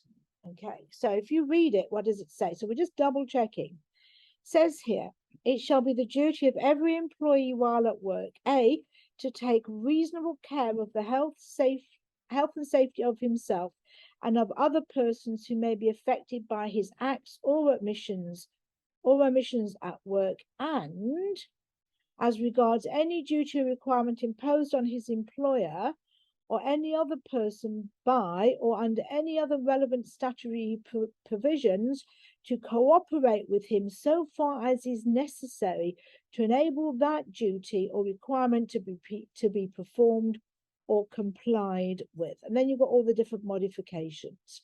So the actual legislation is not difficult. Take reasonable care of themselves and others by anything they do with by their acts and or omissions, and to cooperate with their employer. That's it. From this, you've then got to find 10 marks. Okay. Right. So I'm actually going to, I'm going to tell you where you're going to get most of them, well, where the marks from. And as much as you're going to hate me for this, okay, basically you get your first 3 marks or 4 marks by this. 4 marks is nearly a pass. Okay. Comment on to the extent which Section 7 clauses may have been breached. Comment. Do you think that they were breached, weren't breached, or breached quite excessively? Section 7 was breached basically, now we even more of it. Right. So, So you've got a comment on it. Was it breached? Wasn't it breached? So you would say that, and you could put in your opinion, and you could put it, in my opinion, okay, there were multiple breaches of, you could put Section 7, this section, it really doesn't make any, you could even leave Section 7 out. There were multiple breaches. Health and safety at work. You could leave it Section 7, you don't even have to put it in. You could just say, in my opinion, there were multiple breaches of this section. Yeah. 2, okay, 2, 3, and 4 is, we know there were 3 things. They did not take reasonable care of themselves. Put it in for a mark, okay? They did not take, and then the evidence from this, did not take reasonable care of themselves. They did not take reasonable care of the other person, and they did not cooperate with their employer. 4 marks. No, they did not. Okay, and this is where your evidence is. You know, you probably, when you've read it 3 times, you'll go back and you'll get it. So if we take that one, they are told not to operate the compactor as it is dangerous and has been subject to a previous enforcement visit. So they operated the compactor even though the who told them? Even though they were told not to do so. They did not cooperate with them, okay?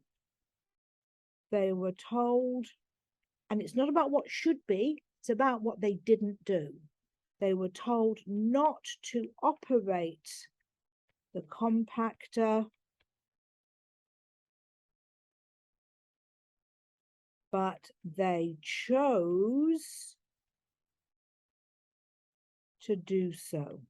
Their reasons is not relevant at this point at all. 6, okay, they did not take reasonable care of themselves. Let's see what they did. Okay, a couple of things that they didn't do. Okay.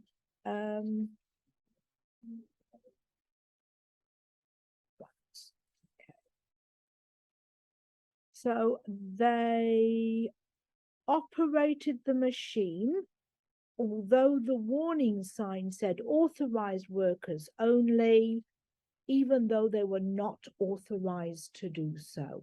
It's a point. Okay. Am I doing all the writing, Ian, Adam? So you're relying on me to actually put this up there on the group. Are you? Okay, you're going to remember. Okay. I would struggle to understand that. It's fine. I'm happy to. They operated the machine, although, and I'm going to put here, they ignored the signs. Okay. It said authorized operators only, and they had not been trained.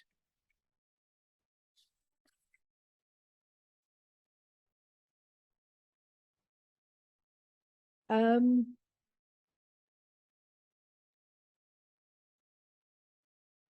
worker loaded the compactor with a cardboard and told the other one to operate the controls. Okay, so one worker told the other worker to operate the controls.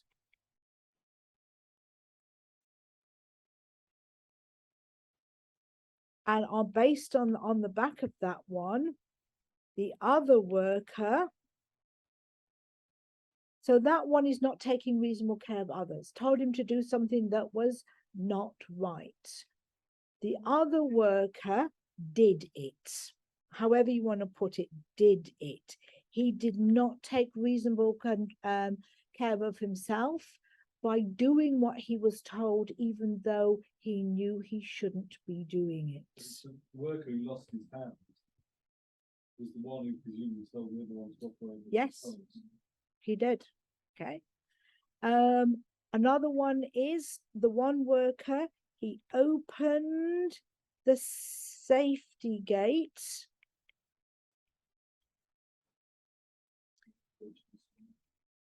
Yeah.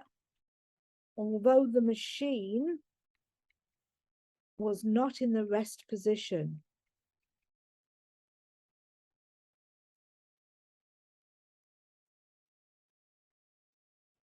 Then he reached inside the compactor.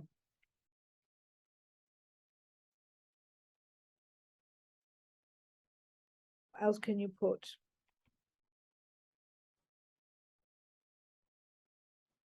He reached inside the compactor. Let's get a few more, okay? The compactor restarted suddenly, crushing the worker's hand. The other temporary worker called the emergency services directly as they did not know what else to do. We're going to deal with that later. Well, he didn't know what they were because all they're being given was an induction on company values and told not to operate the compactor. The injured worker was taken immediately to hospital. The other temporary worker was distressed and went home. Now, I don't know whether you'll pick this one up. That is not taking reasonable care of himself. So you'll definitely get the distressed worker went home. So he's got to get himself to stay, that's what you're saying. Yes, so that he can get the correct assistance. So the distressed worker, yeah, went home when he shouldn't have, regardless whether he'd been told or not. He should have said no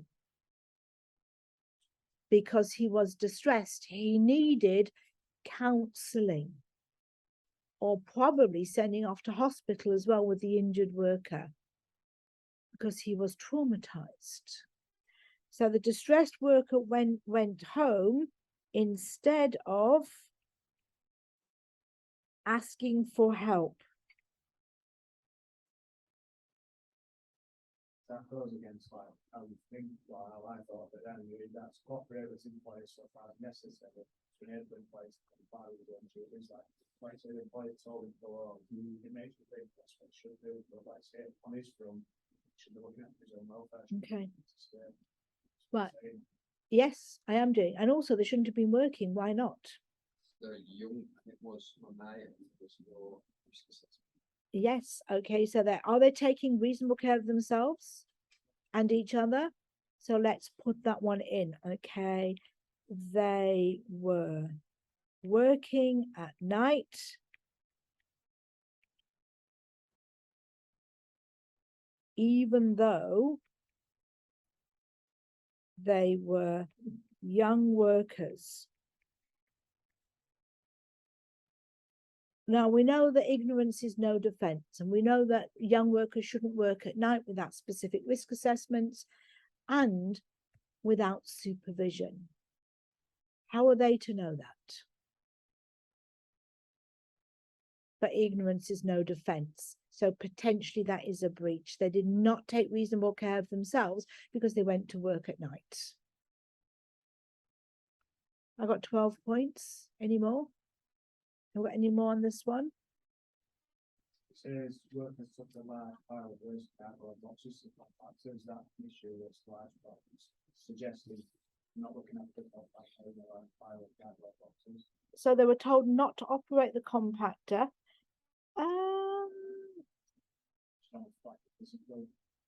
So it says here they're immediately put to work in busy areas where they are needed most, such as shelf stacking and transporting empty cardboard boxes to a storage area for compacting. So it's fine what they were doing. They were just told not to operate the compactor as it is dangerous to be subject to a previous enforcement visit. So I'm not sure. They could have taken it there, but yeah, I've got 12 points. I would be happy, wouldn't you? Yeah.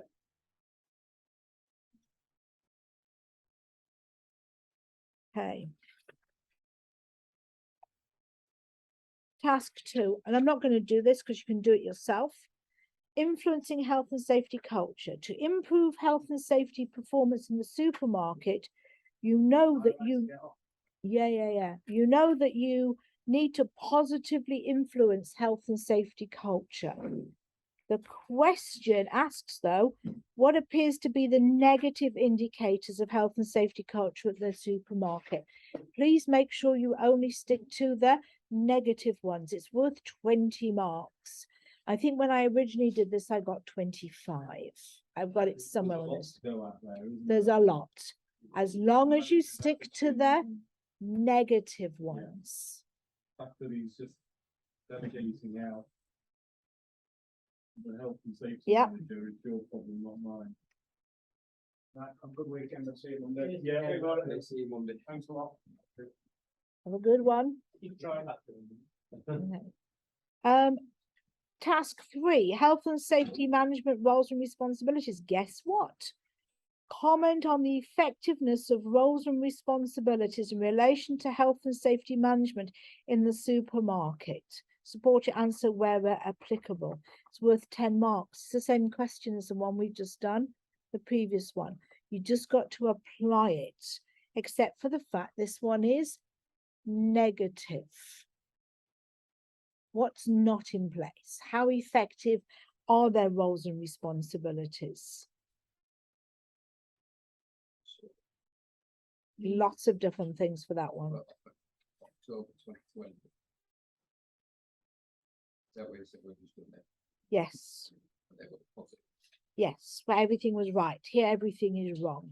So take those principles and apply them to this scenario and you'll get 10 marks. So not having clear objectives and Yeah, well, there was nobody seen the health and safety policy. Okay, so nobody knew what to do. No induction, no training, etc., etc. Okay. I'm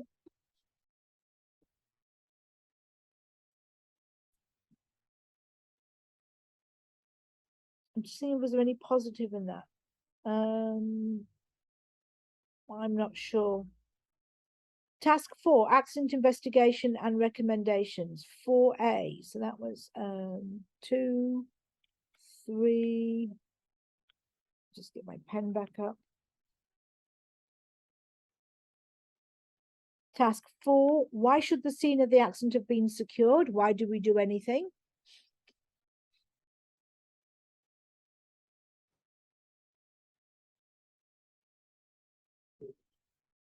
That's clear to everyone. Pardon? So the facts of what happened are clear to everyone. Right, so we can investigate it properly and find out what. yeah, so yes, but I've asked this question a dozen times. Why do we do anything? Start with that. Why should the scene of the accident have been secured?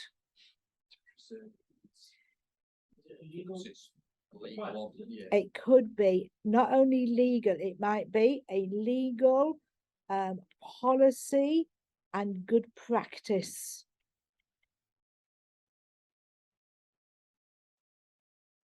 That was 1. 2. What did you say, Adam? To preserve evidence. Yeah, to stop your evidence going AWOL, walking out, or for somebody to come in and tamper with it and put something in there that they feel that it should have been there, to preserve the evidence for an investigation to take place. 3. Why else?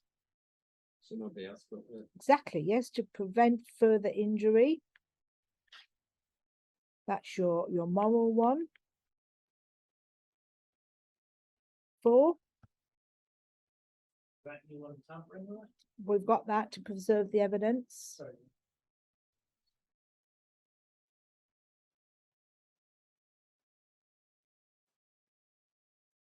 To allow for an investigation to take place.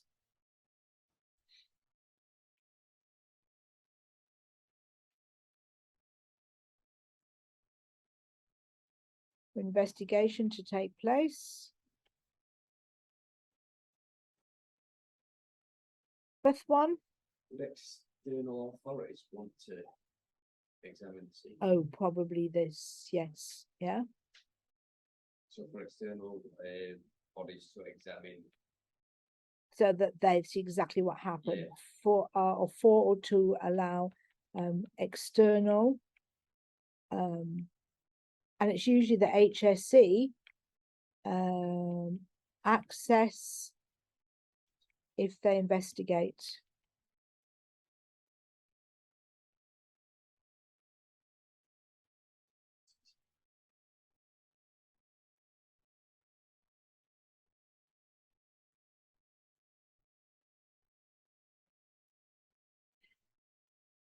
B, based on the scenario only, what training would you recommend the supermarket arranges for the different types of workers to minimize the probability of a repeat accident? Now, we discussed this. There's a lot of marks involved in that. 15, okay? So you've got to identify the categories of workers. So what are your categories of workers? Management. If you don't put in the categories of workers, you won't get. So let's put the one. So you've got management or senior management. Store manager, you've got the shift managers. Right. So management, you've got senior managers, you've got store, and you've got shift managers. Who else have you got? Categories of workers. You've got full-time workers So you've got, yeah, the employees, and temporary workers. temporary workers.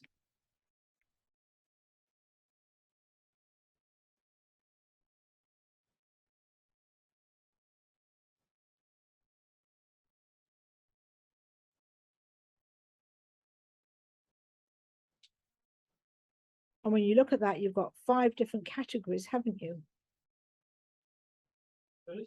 Senior managers. It doesn't. Okay. That would be somebody who's the store manager. This is just one store of 400 under the same ownership. Are they, technically, are they workers? Yeah. Yeah, possibly. To minimize the probability of a repeat accident. So I definitely put senior leadership team in. Absolutely. And you're going to give them training on Training on accountabilities and responsibilities, their accountabilities and responsibilities. So let's do senior team.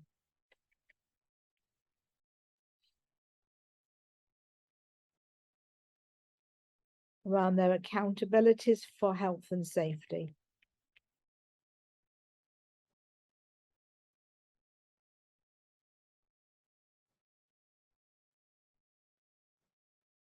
What would you give the store manager?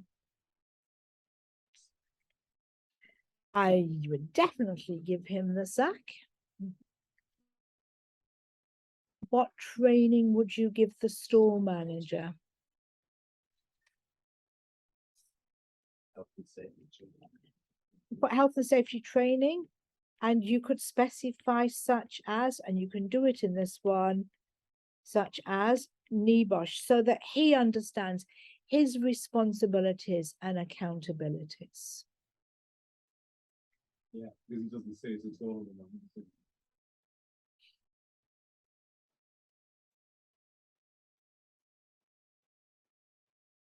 Right, so we've got besides our employees, we've got other people here as well. So because otherwise we're not going to get enough. We've got, you will have maintenance people, maintenance workers, and you've got other shift supervisors. Then you come up with a couple of points for each category. Well, you need 15, don't you?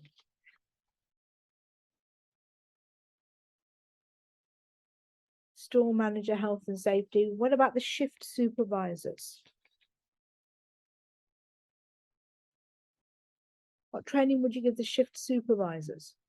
We can always add some more onto the health and safety to the store manager. What would you give them? IOSH managing safely. Yes? Yeah.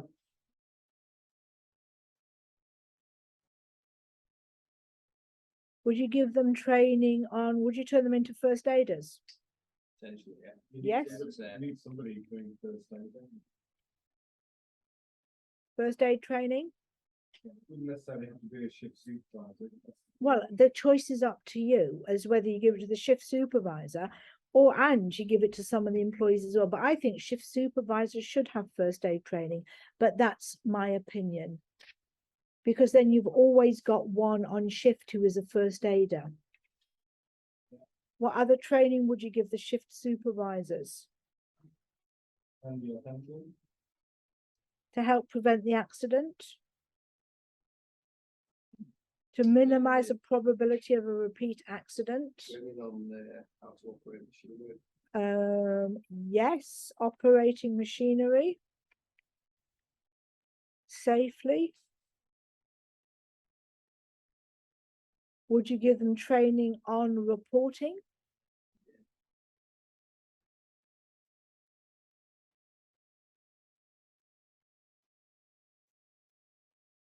Would you give them training on writing safe systems of work? You might give it to the store manager as well. He has a responsibility, risk assessment training. I'm just adding them in. You might give it to the supervisors as well. Sure, that might be covered in his Nebosh training. Possibly, but it could be specific. If you don't want, don't put it in. Let's give it to the shift supervisors.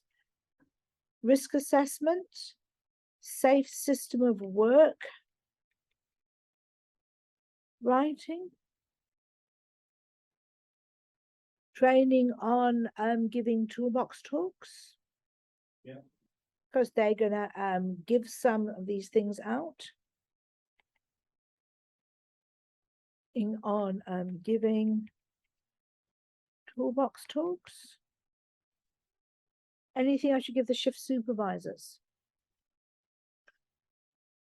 Emergency procedures.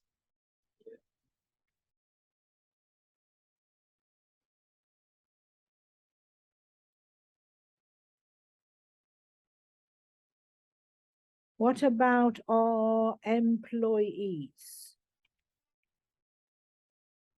What training would you give them? How to operate machinery.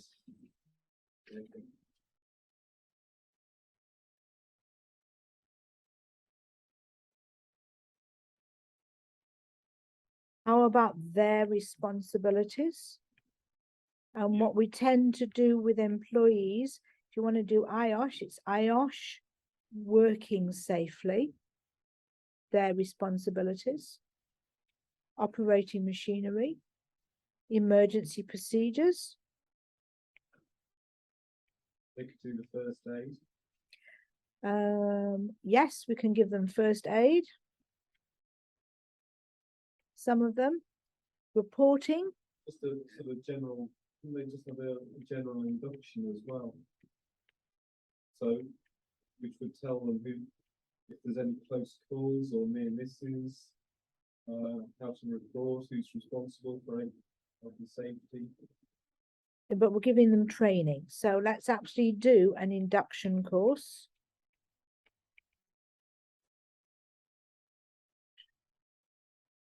Induction training.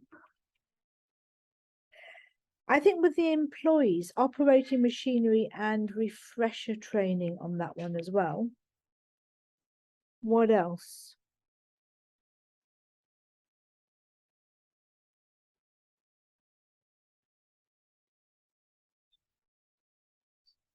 Come back to them. What about maintenance? Sorry, no, the ones before the maintenance were temporary workers.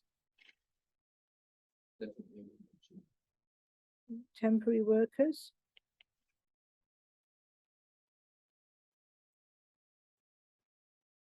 Definitely going to give them induction. They should know the emergency procedures. Absolutely. And also what their responsibilities are as well. Would you do it in induction? Yeah. Okay.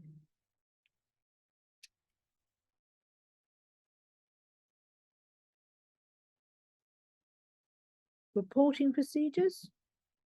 Temporary workers? Of course you would.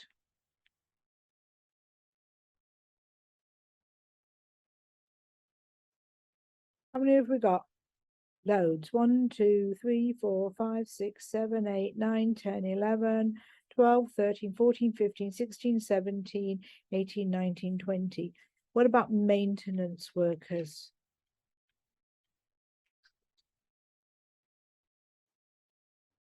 Well, they probably get the same as, you know, the induction, the emergency procedures, possibly the first aid.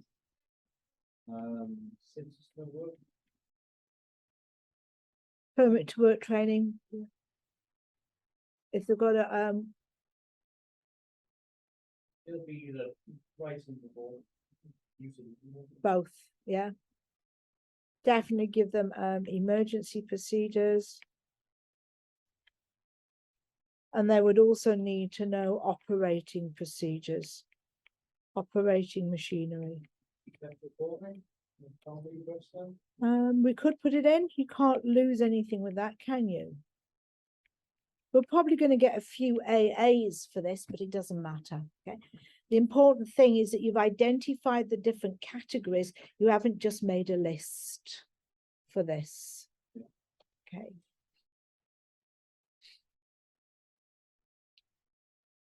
Task 5. Okay.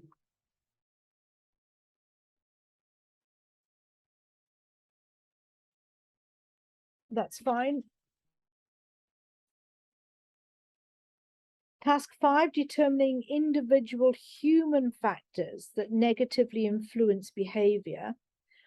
What individual human factors might have negatively influenced the behavior of the injured worker? 10 marks. We did that this morning, didn't we? Yeah, we did, yeah. Yes.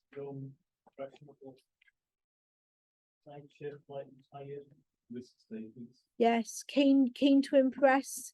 Under the influence. We are under the influence, pre-existing medical condition.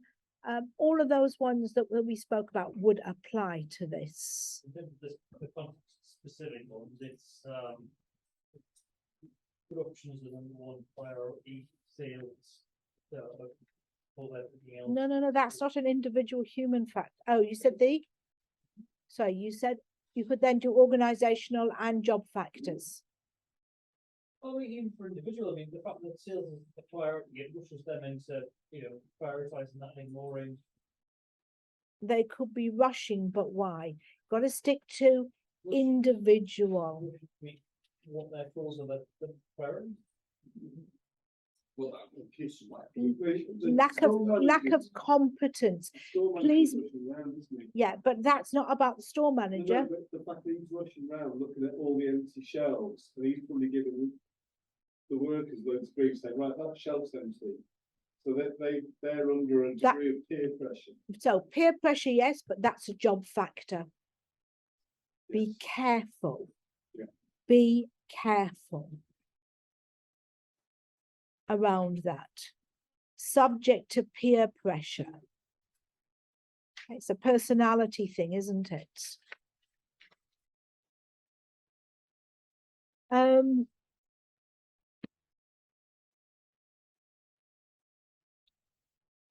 We'll come back to task 6 in a second. Task 7, you shouldn't have any problems with. Financial arguments for the store manager to improve health and safety based on the scenario only. What financial arguments could you use to convince the store manager that health and safety needs to be improved? You could only base it on the actual scenario. That's also pretty much on day one. Yeah, but you've got to apply it to this. Be careful that it applies. So what does okay. Say more. It's a pleasure. Well, you'll see me on the WhatsApp group. You will see me on the WhatsApp group. Have a good weekend. So poor reputation will do what financially? Because if the newspapers get hold of it, Investors or potential new investors. is he going to care about it? Only the store manager. Store manager's store not going to, manager. store manager's not going to care about it. Uh, He has to meet his deadlines. He's the most bad in front of his senior management if his store. Financial reasons. financial reasons. Can only use financial reasons. His store coordinator loss. Why? Lost production. Lost production will be a good one.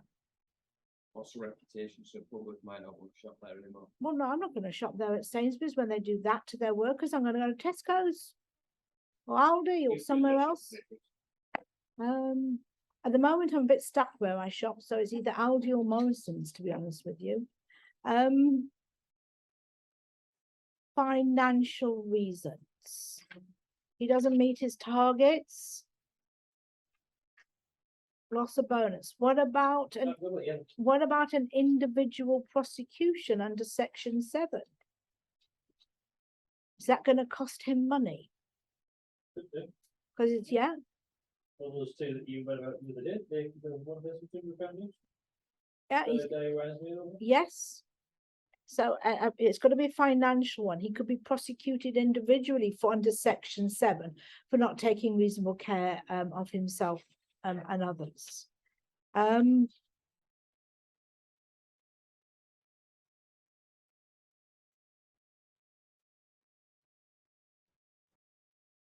You could say that the other workers might not be happy working there anymore because they're scared of also getting injured, so they leave. So therefore, he hasn't got the people to keep the shelves stacked. I think more that retraining costs. Is he going to be bothered? You can put it down. Recruitment. Is he going to be bothered? Just have a look. See if you can apply it. Yeah. If we go back to task 6, I have only ever seen one answer. It's on my computer somewhere where actually I think that the guy got full marks for this one.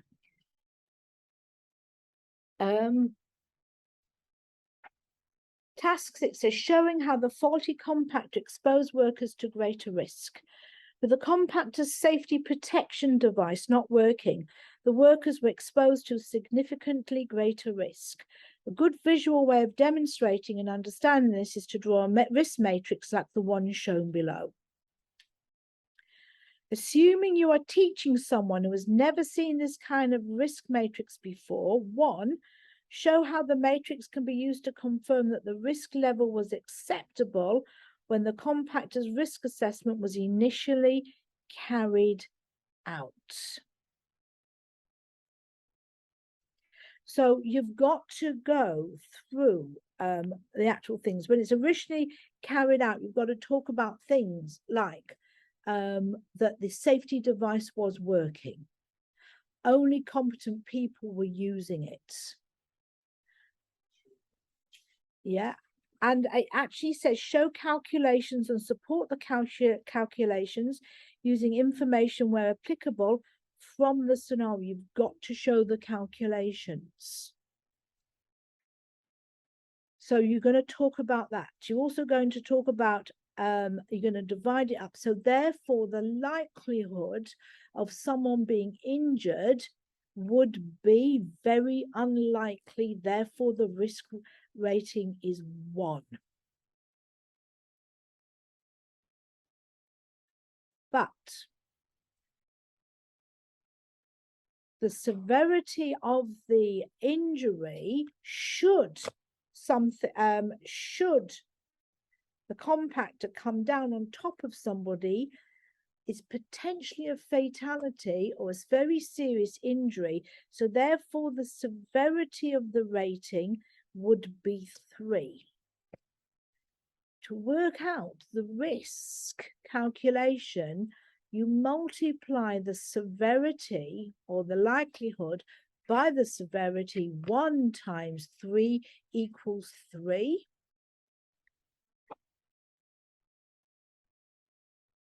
And on the matrix, it brings you out as a medium risk rating.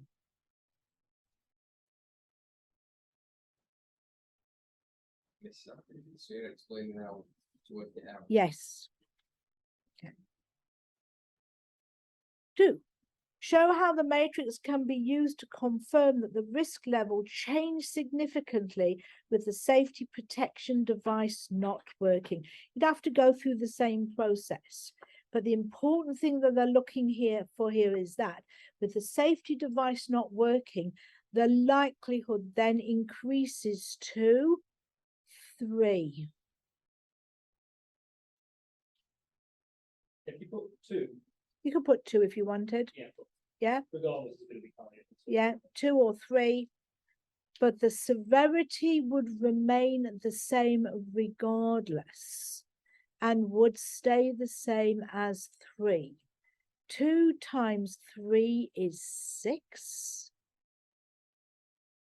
And therefore the risk rating is high.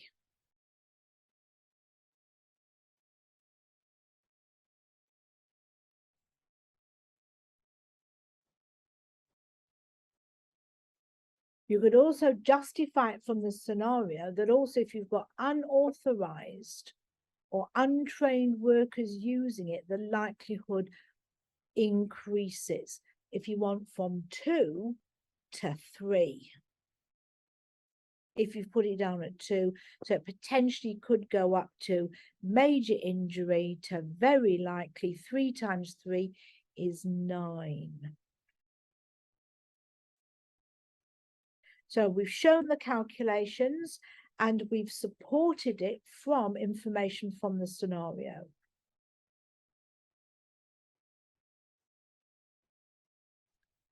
And then B, for 10 marks, what additional administrative control measures could the supermarket put in place to prevent a repeat of this accident with the compactor? If you go look and you look at administrative ones, it's around Where's that? B. No, administrative control. Have a look in the risk section. B, you need 10. What additional ones? Safe operating procedures, barriers, signs, emergency stop buttons. Barriers. Barriers are administrative. Guarding is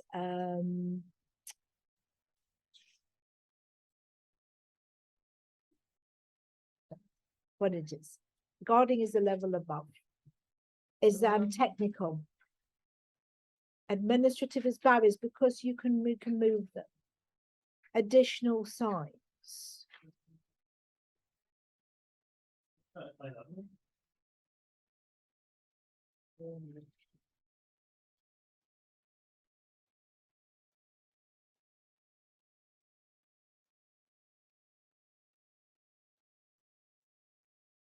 Back here anyway, in the additional stuff. It is that, yeah. So administrative controls.